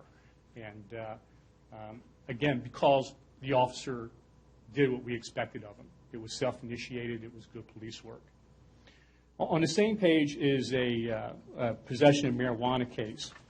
And again, I'm going to refer back to this in a little bit, but the circumstances were an officer out of his vehicle walking, and instead of paying attention to a cell phone or paying attention to anything but what he should be doing, he was paying attention to doing police work. And as he walked by an unoccupied car, what he saw in plain view was paraphernalia to use narcotics. And so that led to a traffic stop and led to an arrest for possession of marijuana. And again, it's self-initiated. It's the kind of thing that I can't supervise officers to do that. They do that on their own initiative, and it speaks volumes, I think, to the quality of police work that's going on. As I normally do, I did a review of our traffic enforcement and our crash data. I can sum it up in terms of what we saw in calendar year 15. And happy to say that between the last time I reported to you and the end of the year, we had no additional crashes. And that's a comforting trend, again, given the amount of construction that we see on 15 and how that had been generating a number of crashes. So we're happy to see that. Our enforcement also, by the end of the year, tallied 891 summons. That was right around double of the number of summons that were issued in the previous year. And again, in itself, maybe not that impressive. But again, what we do stress and what I do find impressive about that is the bulk of those summons issued were in our residential zones, in our reduced speed zones. And by the end of the year, we had issued only 44 summons for speeding on our major highways, as opposed to what you saw in previous calendar years where we were out on Interstate 66 riding 200 to 300 summons a year. So that's the pattern that we established, and I'm happy to say that at the end of the year, that was the pattern that stayed true to what we want to do with our enforcement effort. Again, because it is the end of the year, I did look at how we reported Group A crimes to the Commonwealth and how we reported Group B crimes to the Commonwealth. And I first started with Group A crimes and went back to 2012. And there are 2 trends I want to point out that I find interesting, and one I can offer an explanation for. The other I'm not so sure. The first of those is a pretty dramatic increase in vandalism and destruction of property calls. And we had 20 in this calendar year, 2015, and that is double the closest previous year that we have for data. And I will confess that most of those occurred before I came here. The cases that did occur, probably most of you remember. One was a graffiti case over on Long Street. We also had some Christmas lights cut in Green Hill, and we also had some BB gun cases where windows were shot out in Green Hill. Off those cases, I can't establish a trend. I'm not sure I can really determine why such an increase. It might be worth, and I'll gladly do this, it might be worth going back and seeing what each case was in calendar 15 and see if there's something unique. My suspicions are the area is just growing up.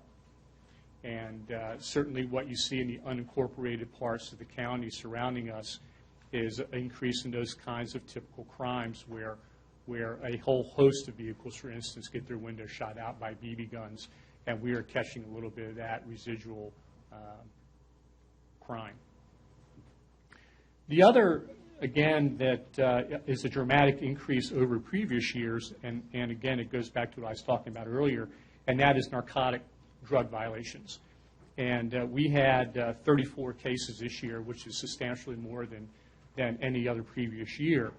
And the question is that typical of an increasing drug problem in and around Haymarket, or is that simply reflective of the fact that officers are doing what we're asking them to do? My interpretation of that, my belief, is that officers are doing now what we're asking them to do. They are out there and they're looking at a car as they're on foot patrol, and they're noticing things that you want them to notice. And so I don't think there's a dramatic surge in illicit drug use in and around Haymarket. I think what you're seeing are officers who are proactive, who are interested in generating self-initiated activity, and that's exactly what they're doing. Any questions on that, by the way? I know that graph is relatively busy. I put an attached table that might be a little bit easier to understand. But certainly if there's anything in there that concerns you or I can answer, I gladly will. Our Group B crimes, again, they're the two areas I want to point out, and those are both driving under the influence and then, secondly, all other offenses. And again, driving under the influence is significantly greater in terms of arrest than it has been in previous years. You know, interestingly, clearly national data is drunk driving is decreasing. And so I am very confident saying that statistic for calendar year 2015, again, is reflective of officers who are proactive and interested in doing police work, because it certainly bucks the national trend. And I don't see anything, again, in our area that would suggest that we're unique or any different than what you see in the country as a whole. We also had a pretty significant increase in sort of a generic UCR reporting code that is all other offenses. And it was so significant, I was interested in representing what that means and try to paint a little bit of a story about why such an increase. And the best way I can suggest this, and I did it in 4 separate graphs, is that there are 4 ways that we close cases, and there's only 4 ways. And the first of those, we close it by arrest, or we can inactivate it, which means that we've come onto a dead end, we have no leads. We can find it unfounded, or we can close it exceptionally. Typically, when you close something exceptionally, that's because the state chooses not to prosecute. And so I represented every case that we had that we cleared as an other offense by those 4 categories. And the first of those is what we clear by arrest. And again, I want to point out most of what that was is self-initiated activity. There are cases like curfew violations, possession of tobacco, possessing alcohol, false ID to police, contributing to delinquency of minors, and then a whole host of traffic violations. And those, because they were in some form of custodial or arrest released by summons, generate a UCR code. Those, by the way, are not always insignificant. And we had an excellent example over this weekend where one of our officers stopped a van traveling down Washington Street in the very early morning hours, and the van had California tags on it. What he found was a driver from Tennessee and 3 passengers who professed that they were from California, and their narrative was that they were visiting friends in Ohio and they were going back to California. Now, I'm not sure how that route works, but long story short, for very good reasons, mostly centering around our inability to identify who the driver actually was, that driver was taken into custody. Now, again, that is good police work.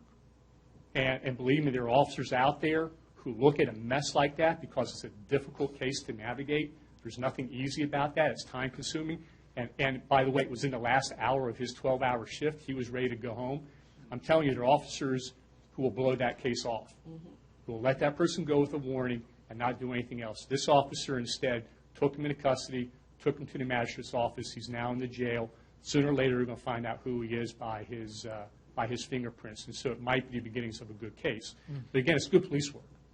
And what happens is, does it raise our numbers for Group B crimes? Absolutely. But that's okay because, again, we're generating good calls. We cleared a number of cases as inactive. Most of those were hit and runs. And, again, from my experience, most of those tend to be in parking lots, and we just don't have any leads. So there's not much we can do with them. The two other types of ways we clear calls, first are clearing info only, or more typically what we use those for are folks who report their cell phone stolen. And that is an increasing genre of call where before either the cell phone carrier or whomever insures the cell phone will replace the cell phone that's lost, they demand a police report. And so, again, we end up having to classify that under UCR as a 90Z or another complaint, so it generates a stat. But really what it is allowing those folks to get their phones replaced. Lastly, we do report, finally, some cases that are clear as unfounded. And again, for us in town, most of those were hit and runs. And what ends up happening is we do find the other vehicle, and there's a logical explanation of what occurred. And so it wasn't actually a hit and run, and we can accommodate both parties by exchanging information or doing a crash report. Are you satisfied that these 90Ds are being categorized properly? Yes. So they shouldn't be in other areas? Correct. If I take exception to anything within that category, it is within 90Z, are we using the right clearance status? And sometimes, for instance, I'm looking at a crash DUI, and we cleared one crash as unfounded. I'm not sure how that is. So it's within 90Z. I'm not sure we were always putting the right clearance status on the case. But in terms of classifying as 90Z, number one, we have very little. There's no wiggle room there to begin with. So I think we're entirely accurate.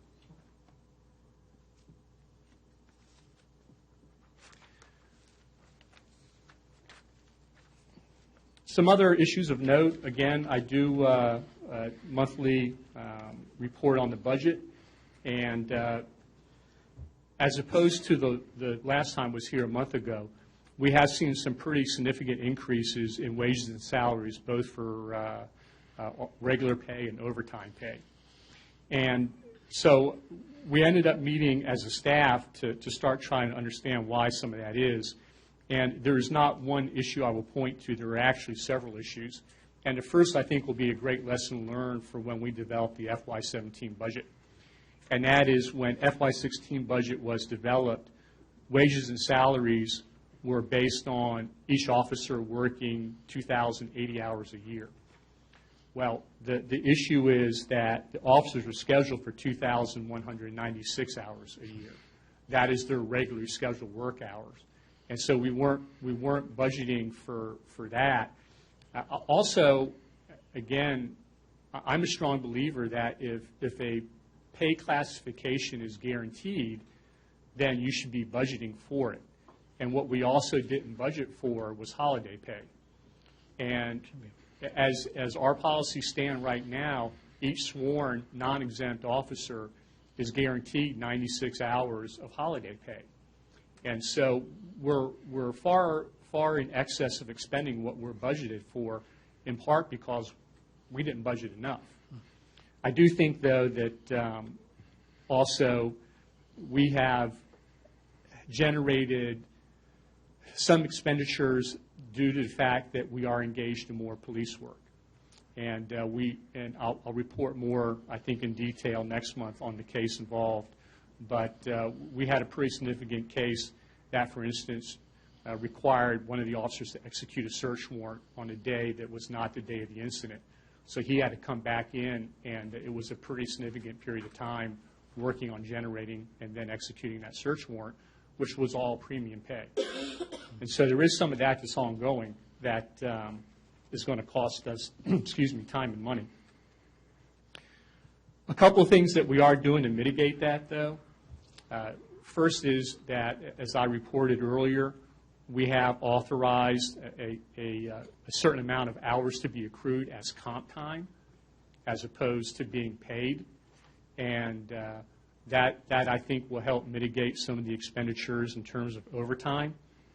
Also, again, as a staff, we met and we discussed an issue that our treasurer made us aware of, and that issue was not every officer, but some officers, particularly on holidays, when they were scheduled to work, were taking leave. And so without a formal policy in place, what was occurring was that we were paying them 8 hours of holiday pay, plus we were paying them 12 hours of annual leave. And so, again, without a policy in place, we weren't, I think, in a position, A, to monitor that closely, but number two, we weren't in a position to say, well, hey, wait a minute, our policy is this. And so we're in the process of redefining what that policy is. And I will tell you that whatever it turns out to be, if you take a leave status on the day of a holiday, you will offset your leave with however much that holiday is. So you won't be accruing. Right. Correct.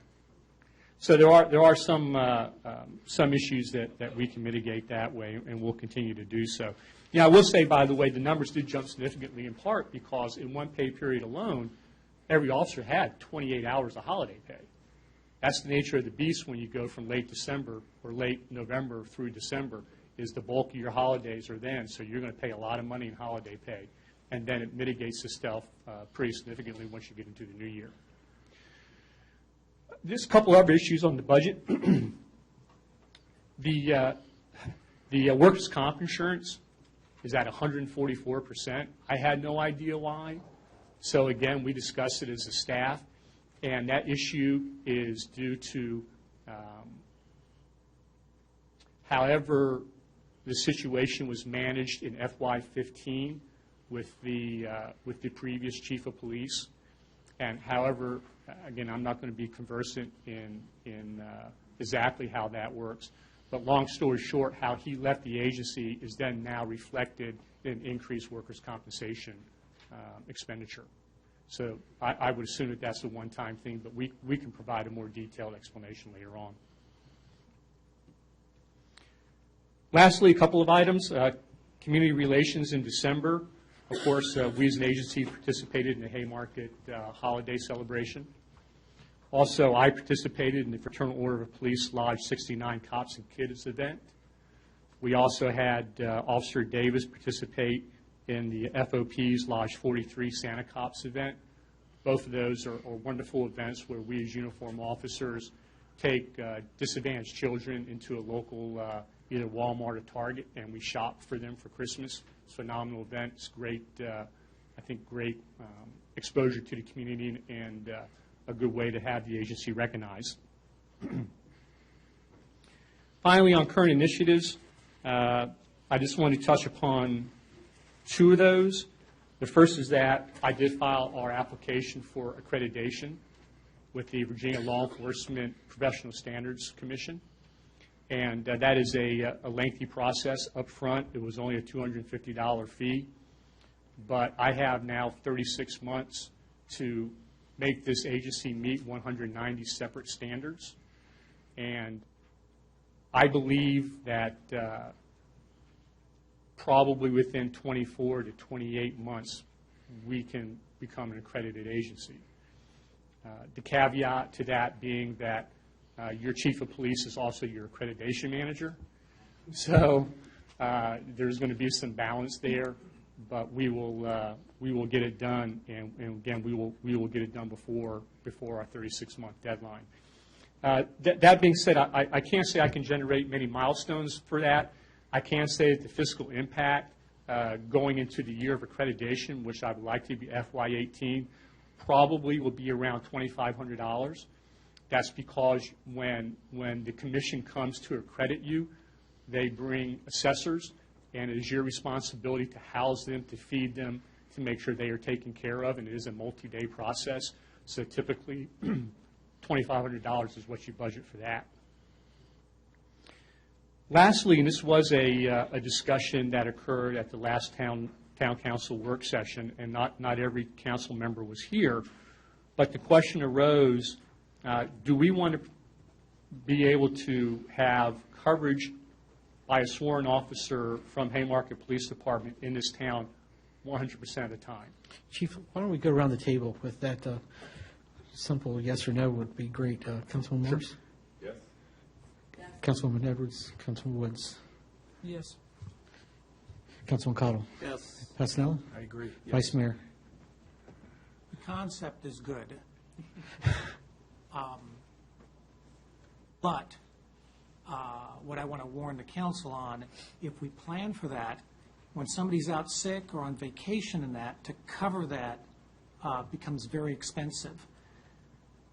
So I would be comfortable with planning for that, trying to do that, but on periodic cases where we can't meet it, let's not spend too much money trying to meet it, because we don't have the staff to cover those exceptions. And I'll take that as a sort of yes. And I think you want to redirect on the, as far as how expensive, because I thought we were filling with part-time. And that is, I think that's the key, is that there are 4 ways that I can fill an unexpected vacancy or even a planned vacancy. I can fill it myself, which I have done in the past. We can take another sworn officer and pay him overtime. I can flex the schedule of our evening shift officer, or I can use our part-time officer. And by far, the least expensive of those options is the part-time officer. And I think with a small increase in future budgets for that salary pool, that part-time salary pool, we can accomplish that and get as close as we can to 100% coverage. I would agree that there are going to be times, and there'll be slivers of time, where there won't be an officer in town, particularly if we're training, if we have to do firearms training or even court. But again, we'll work hard to get coverage through Prince William County. So the goal can be 100%. I'm not sure we'll always get that, but I will be very sensitive to that thought that we can't overexpend for the purposes of getting another hour or 2 of coverage. Right. 2-hour piece of coverage that's going to Yes, cost I $1,000 understand. is not worth it. And for the record, I would be a yes as well. So that's my report. Okay. Any questions, I'll gladly entertain. Great. Going around the table, questions? Seeing none? Answered all my questions. Thank you. Great. Thank you, Chief. Thank We you, sir. appreciate your time, sir. All right. One other note, without objection, I'm going to add to our agenda here an executive session. We'll put it as 9H, with no objection to that for exec. Our next item is our town manager's report. Page 54 in our packet, Mr. Henshaw.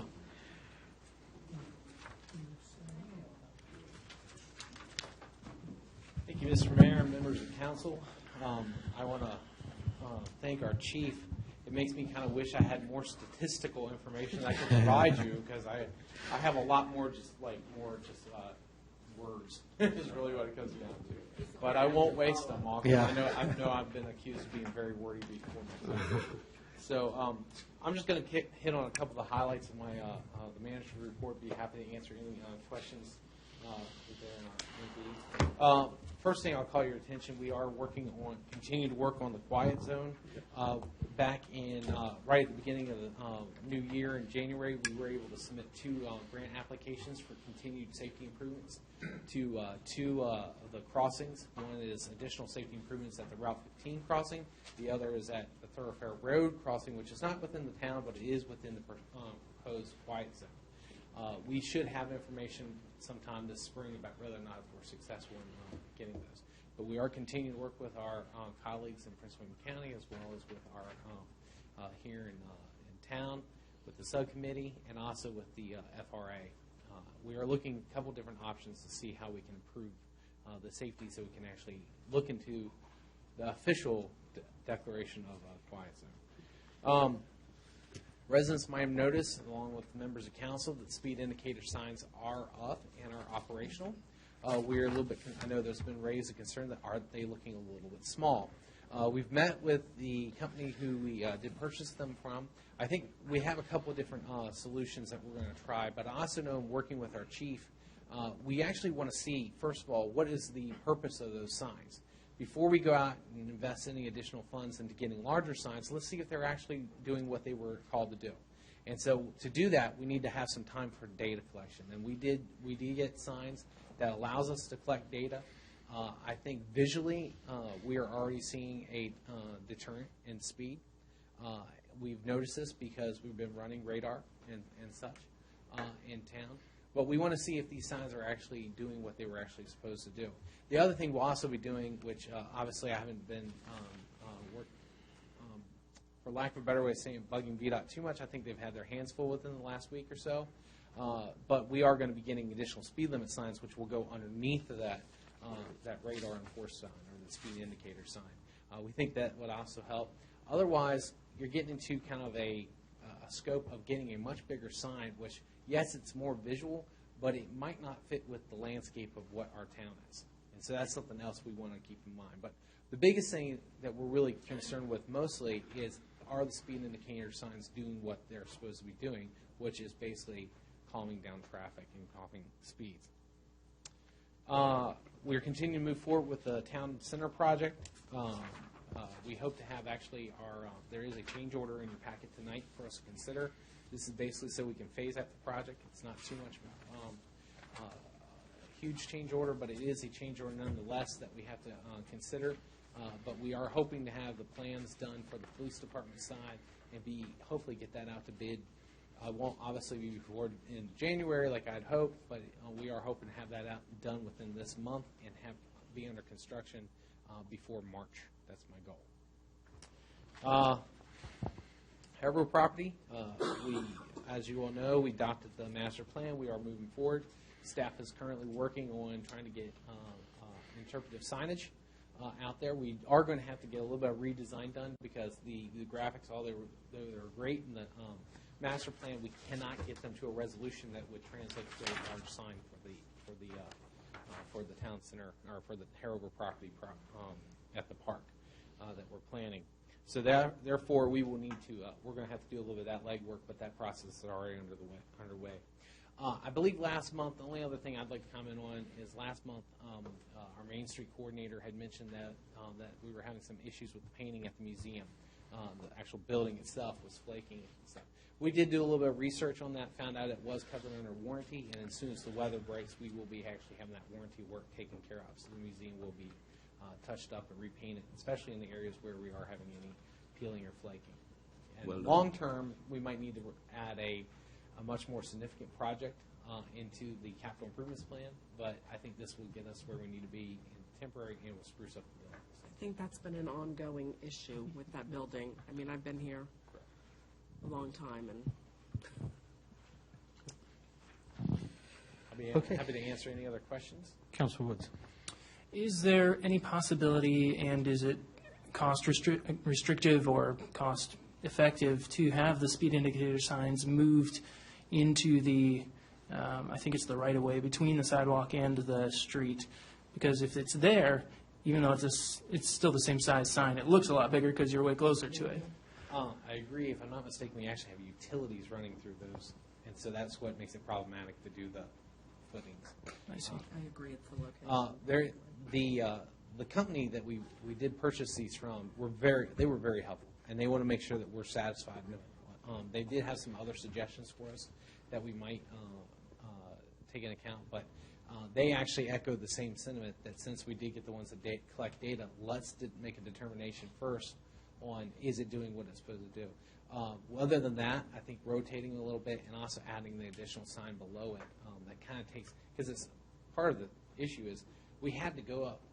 You had to get a pole that was wide enough in circumference and tall enough because you had to get above the tree line for the solar panel because it's a solar-powered issue. So the problem is if you had that on a much smaller pole, that sign wouldn't look as small. But with the... I think it's so far removed from the road that people don't visualize it. It's too far out of their periphery. It took me 3 weeks that they were up before I even noticed it was there, and I drive it every day. And my wife accuses me of not being able to see things. Took you 3 weeks to slow down? I don't speed. Well, I think his solution, though, of putting another sign perhaps a little bit bigger, you know, the 25 mile, is that what you're suggesting, the 25 mile an hour? It would be that, or actually, that's a standard size sign. It's a Right. 9-inch standard size sign. The one that's on the pole? Yeah, or- that you would typically see within a residential 25 mile an hour speed limit. Okay. Vice Mayor. In my opinion, we're a small town, and I would think a larger sign would had a detriment to just the aesthetics. Personally, I have no problem with the size of the sign, and I see it just fine. So I think we should collect some data and then readdress this in another month or two. I definitely think we should look at our options. I know driving through Manassas today, they had their sign is the exact same size as their speed limit sign. I know it's a very small picture, but as you can see, the sign is just the same as the speed limit sign. And I think that's the difference here, that the sign is much smaller, and there again, I don't know the dimensions, so and obviously, you can obviously get these in different sizes. So having one that's equal to our speed limit sign, and that way. Yeah, that's exactly what we're going to get to put on the pole as well. Right. And stuff. We've already gotten with VDOT, and we'll be getting those signs here. Yes. Councilwoman Edwards.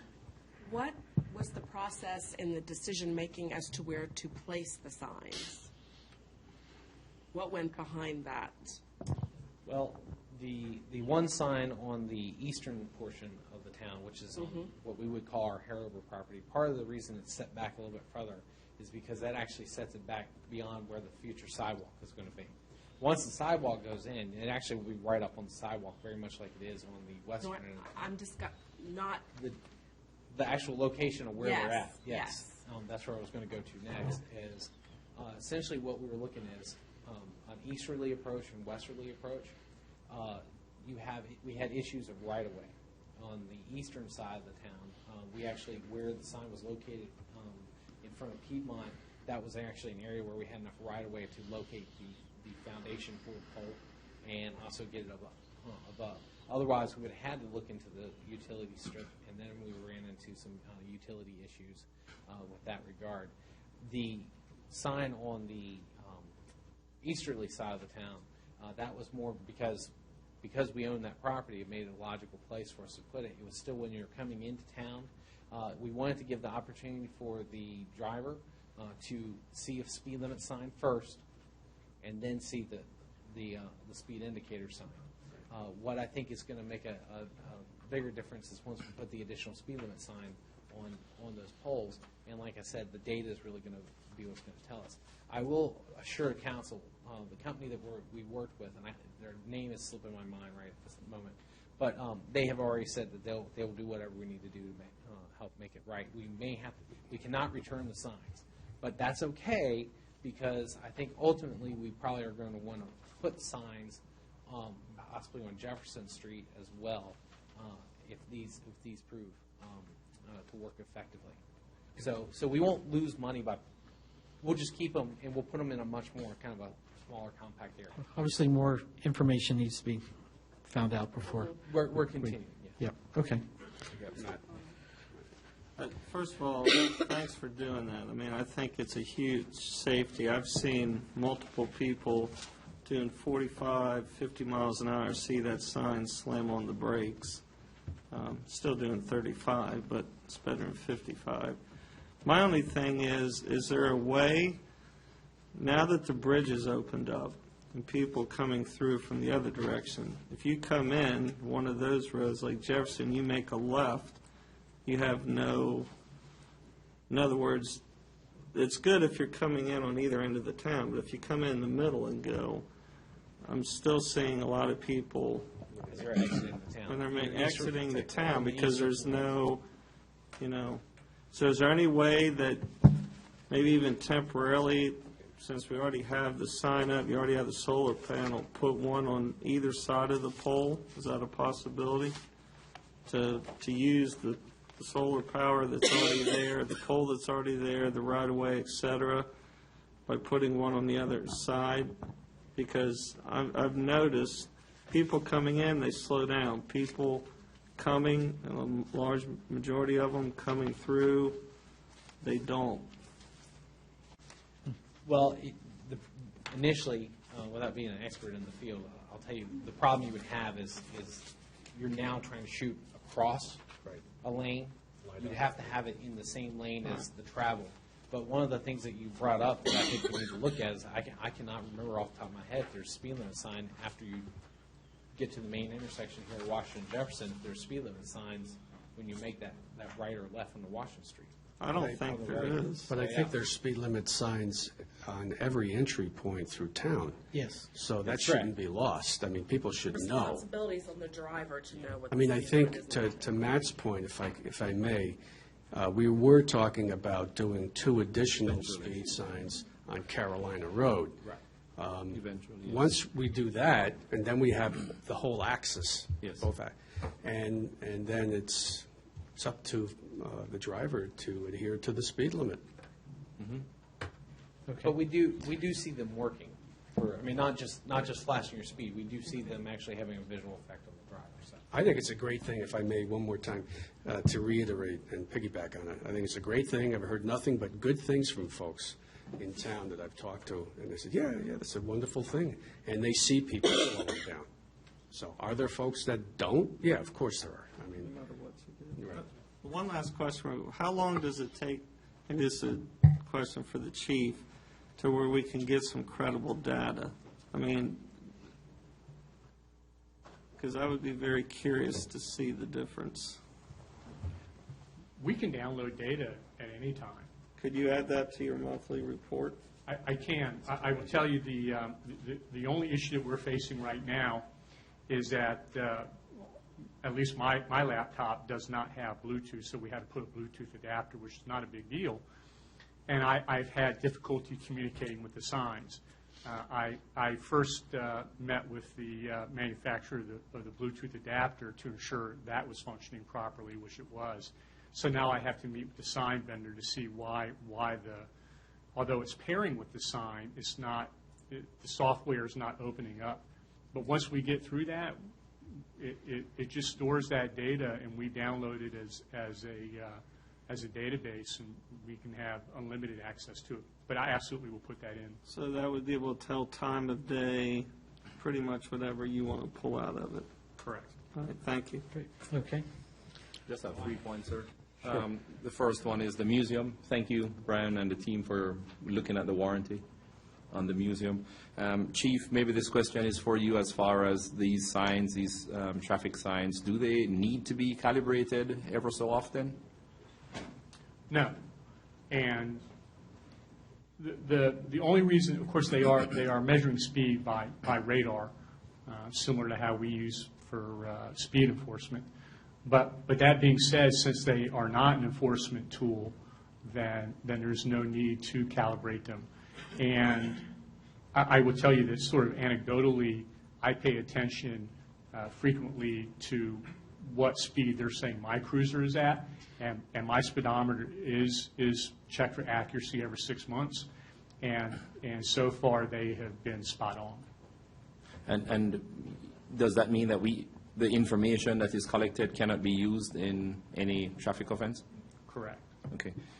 It doesn't have a camera associated with it, so it's not like camera photo enforced. But it So, does, like, it only does thing- provide you the opportunity Tells to us- target, and it's a Yeah, diagnostic. That's what the data is going to tell us, is when we need to target those areas. And I'd just like to go on the record as saying that I really like them. I like the size. And I really don't have any problems with the size of them or where they're located. So, well done. All right. Further questions? Go ahead, or you finished? I'm done. Right, okay. Further questions for Brian? Nope. All right, great. Thank you, sir. We'll move on to our agenda items here. Our first item is Holly, page 56. We have a draft motion in there.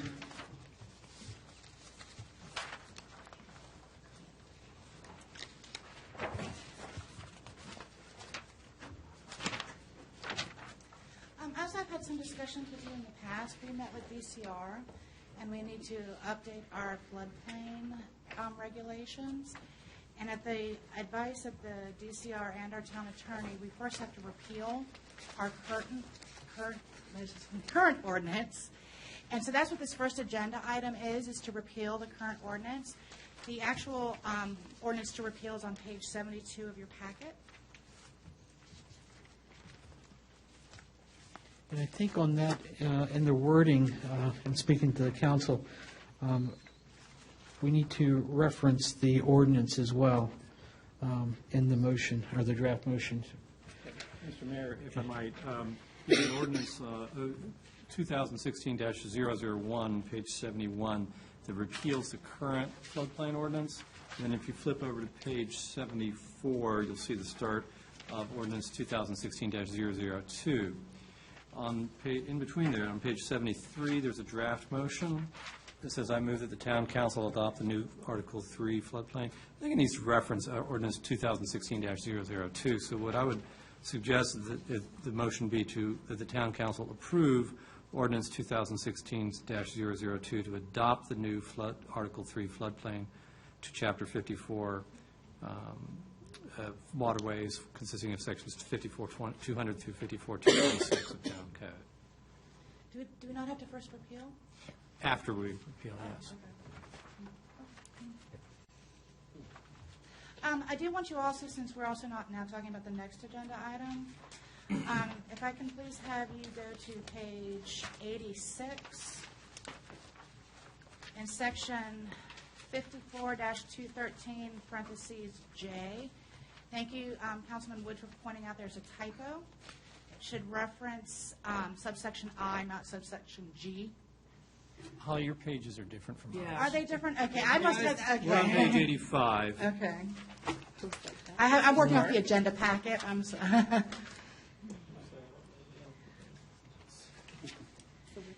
On page 12 of 23 of the ordinance, subsection J says references subsection G should reference subsection I. With that correction, okay? All right. Is in first. Repeal. Repeal first. Yeah, I did jump the gun there a little bit. You do have these as separate agenda items. Agenda 9A is repeal Article 15, floodplain districts. That's before you right now.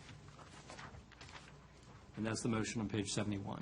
I'm sorry, the ordinance on page 71. The motion, is there a motion for that? Yeah.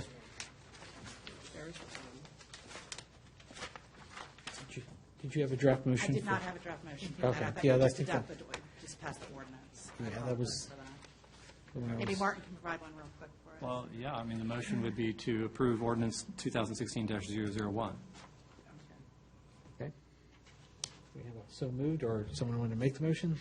I move that we adopt ordinance 2016-001, ordinance to repeal sections 58-596 through 58-655 of the town code relating to floodplains. Second. Motion been seconded by Ms. Edwards. Discussion on the motion? Roll call vote, please. Yes. Yes. Aye. Yes. Aye. Yes. Great. All right. Looking for our next motion, which I believe is on 72, was that? 73. Yes. And is that the one we want to reference the ordinance of 2016-002? Discussion first. I move that the town council adopt ordinance 2016-002, the new article number 3, floodplain, to chapter 54, waterways, consisting of sections 54-200 through 54-226 of the town code. Motion been seconded by Mr. Morse.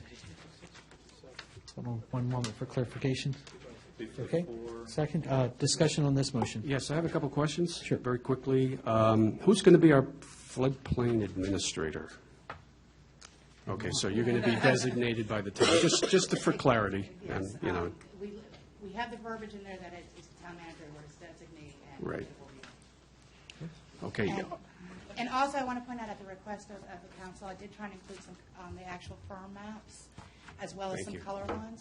And if you read the narrative, I gave you the link if you want to go in and zoom in. It's easier to look at if you look at it online. And one more question. So are there any additional requirements, educational or resource requirements for that position? I am required to receive floodplain training within the next 12 months. Okay. And is that offered by the state, I That imagine? would be, yes, it's offered through the state. Okay. Okay, thank you.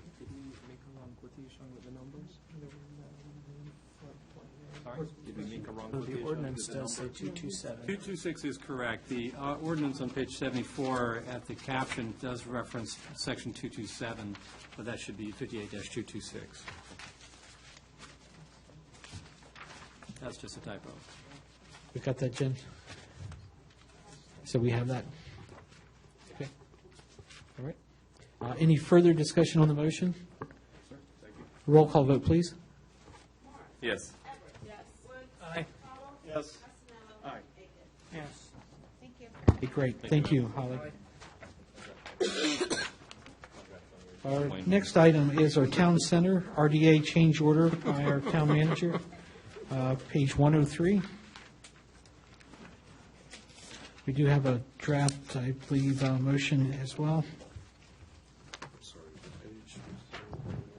And that's draft motion on page 104. I don't have to answer any questions, but this is, I think most everybody knows what this is in regard to. Have any questions for Brian? Otherwise, we'll go ahead and, We're going to get moving on this, right? That's the plan. Okay. I just need this.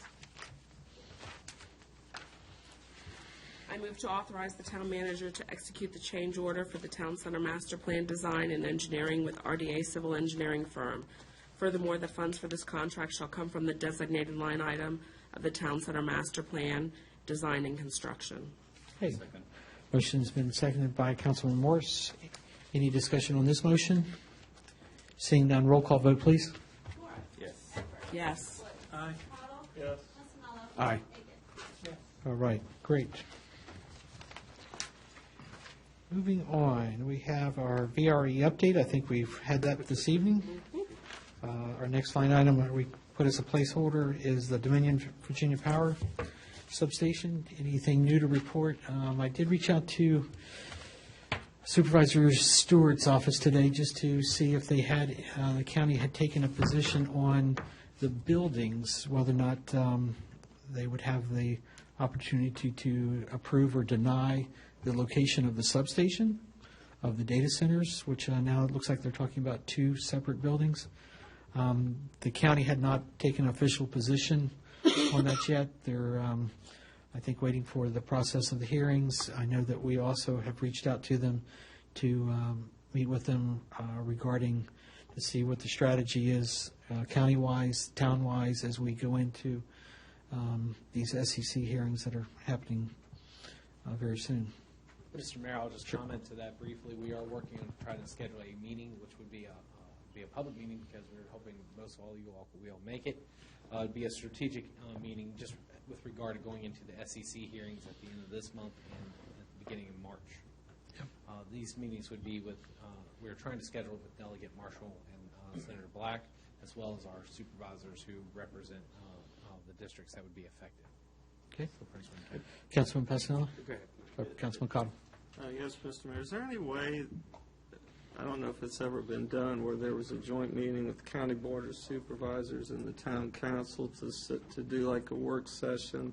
I think this is that important, where we were together and voice our, I mean, we've had Supervisor Canlin, but I really think, I mean, if this thing goes through, this has long-lasting impact. It's never going away.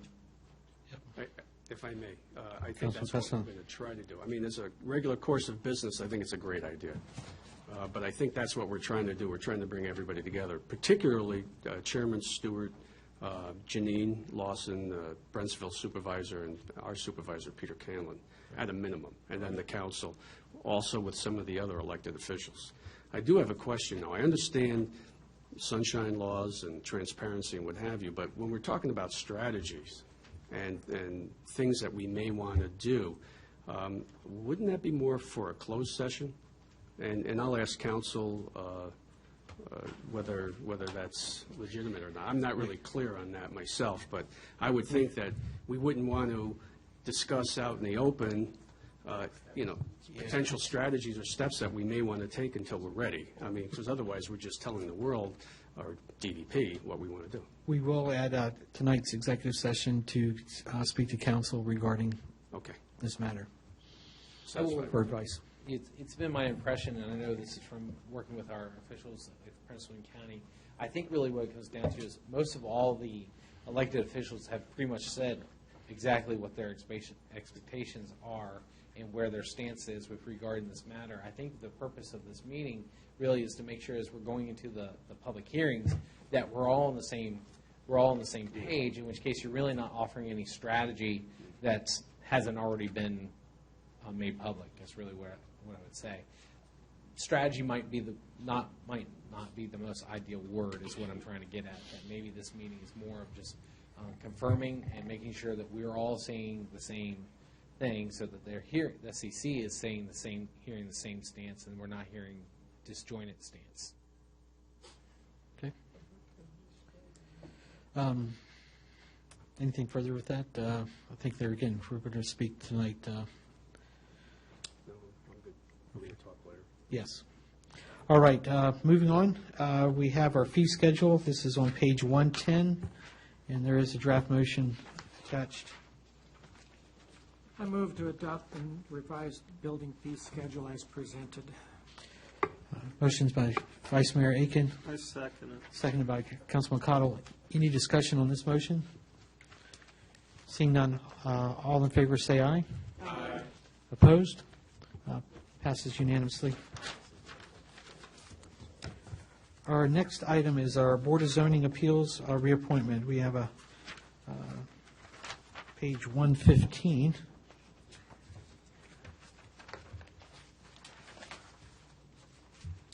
I move to nominate for appointment to the Town of Haymarket Board of Zoning Appeals Eric H. Matthews, Marchant Schneider, Ward Jean Schneider, to the 5-year term ending on January 31st, 2021. Second. Seconded by Councilman Morris. Any discussion on the motion? Excuse me, Councilman Woods. Apologies.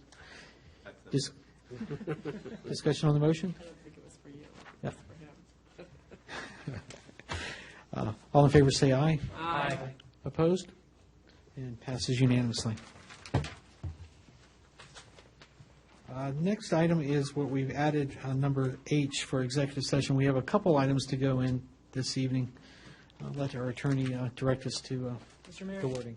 could we Yes. move number 10, move to number 10, and then go back to H, so that we can get the council member time out of the way? Sure. I have no objection to the council. That's no problem. Okay. First, Councilmember Cottle. I've already expressed my views throughout the meeting. I'm good. Thank you. Councilwoman Edwards.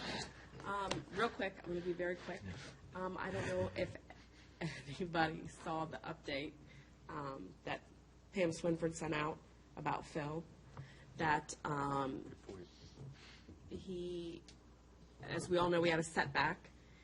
He was diagnosed with pneumonia, and he had to go back on the ventilator. And the weaning off the ventilator has gone very slowly. And he is, he can only stay in Richmond a finite amount of time. So right now, the goal is to bring him back to Haymarket June 1.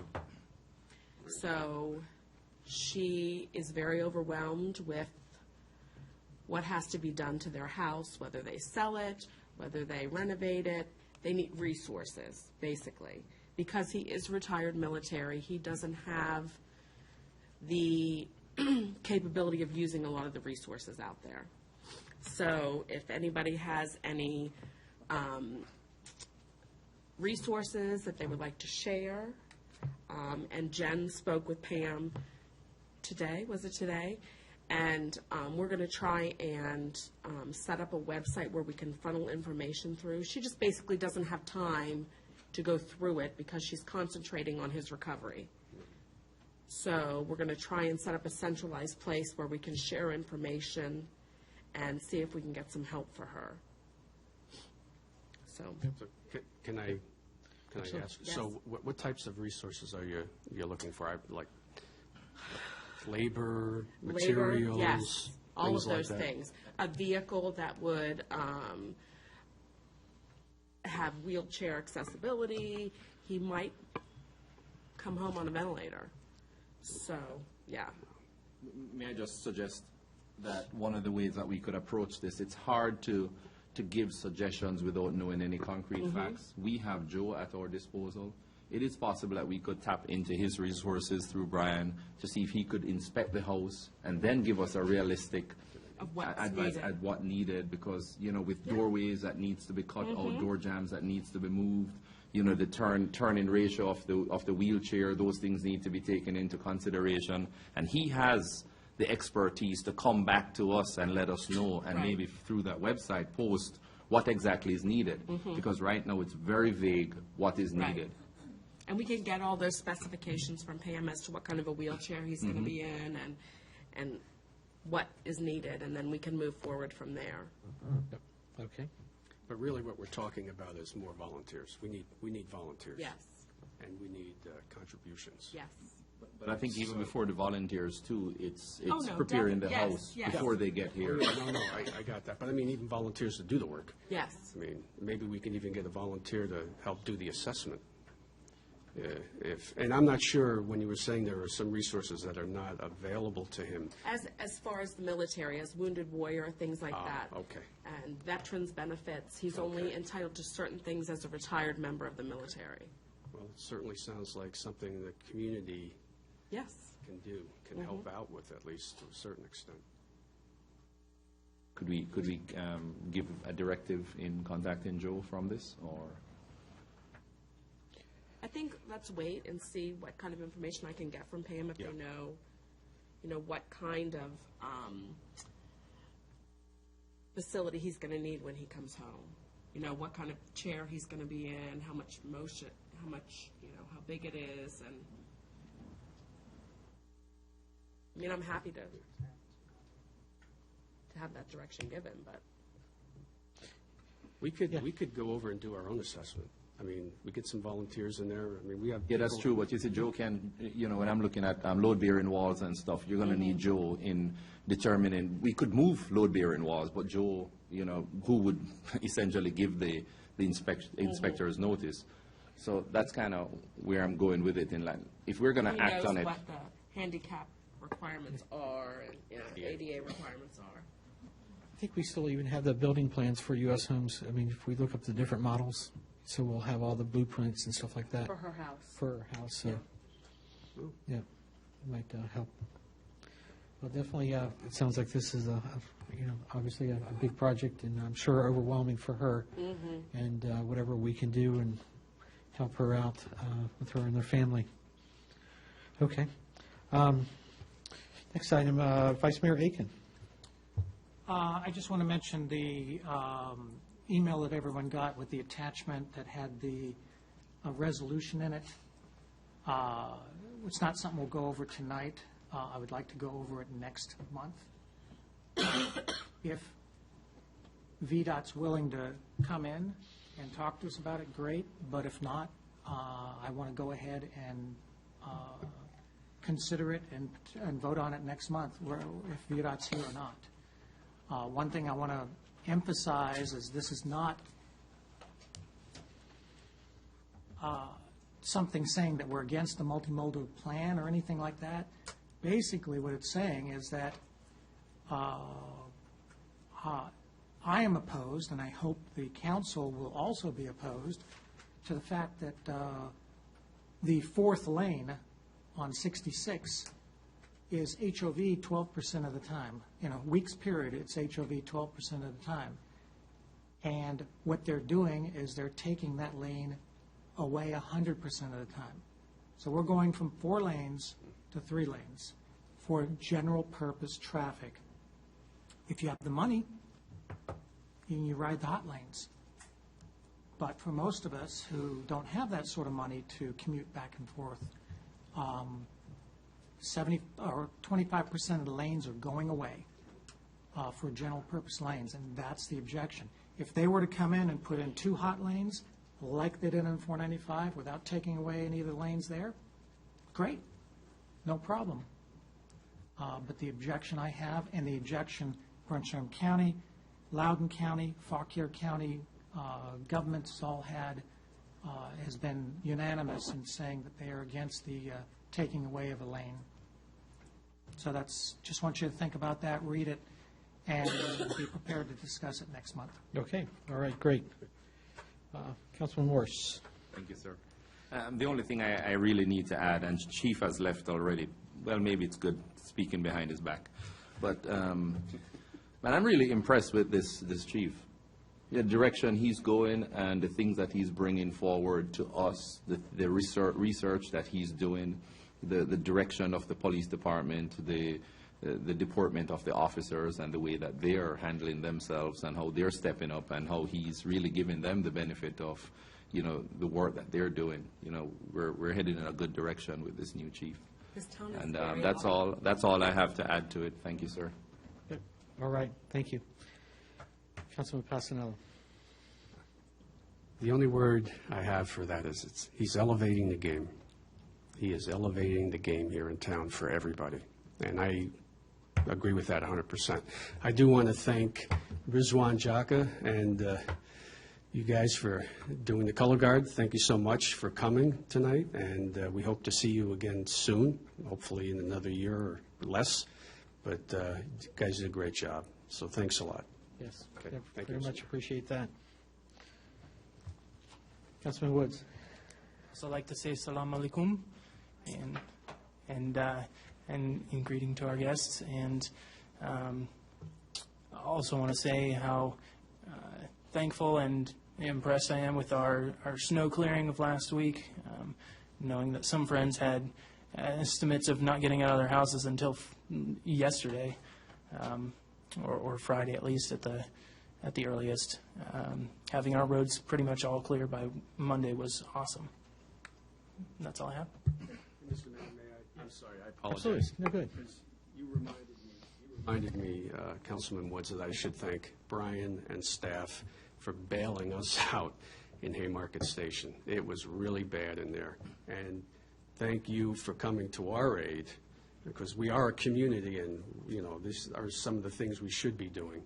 And it really dug out the fire hydrants, helped us out with that, and fire lanes, emergency response, which was my biggest concern in that neighborhood. And so I just want to publicly say thank you very much.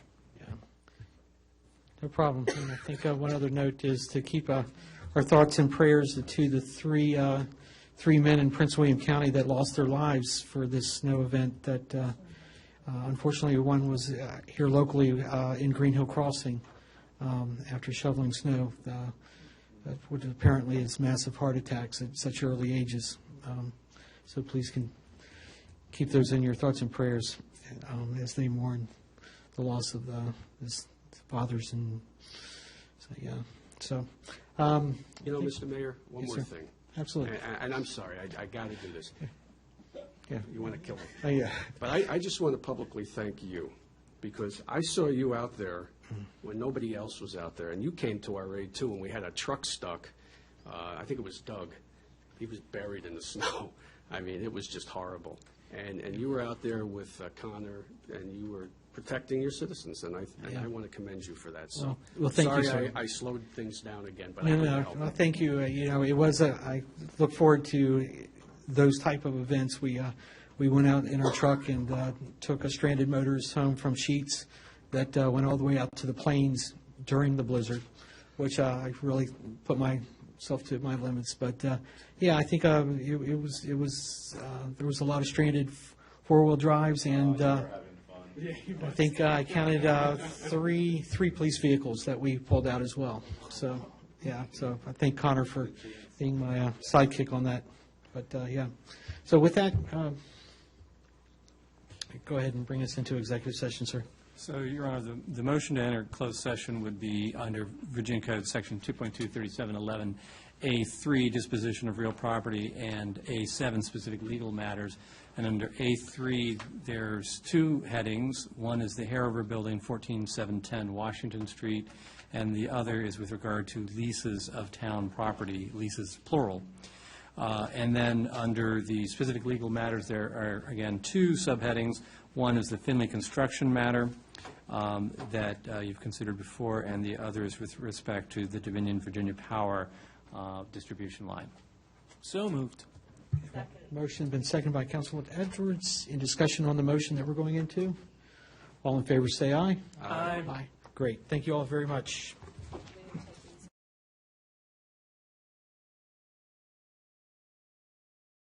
The motion would be in the form that Now we're on. Okay, great. Okay, so the motion would be in the form that, to the best of each council member's knowledge, only those matters lawfully exempted from the open meeting requirements of the Virginia Freedom of Information Act, and only those items that were mentioned in the motion convening this closed session were heard or considered by the town council. So moved. Second. And second by Ms. Edwards. Discussion? Roll call. Yep. Yes. Yes. Aye. Yes. And yes. Thank you. I know, we did that. You're new, I know. All right.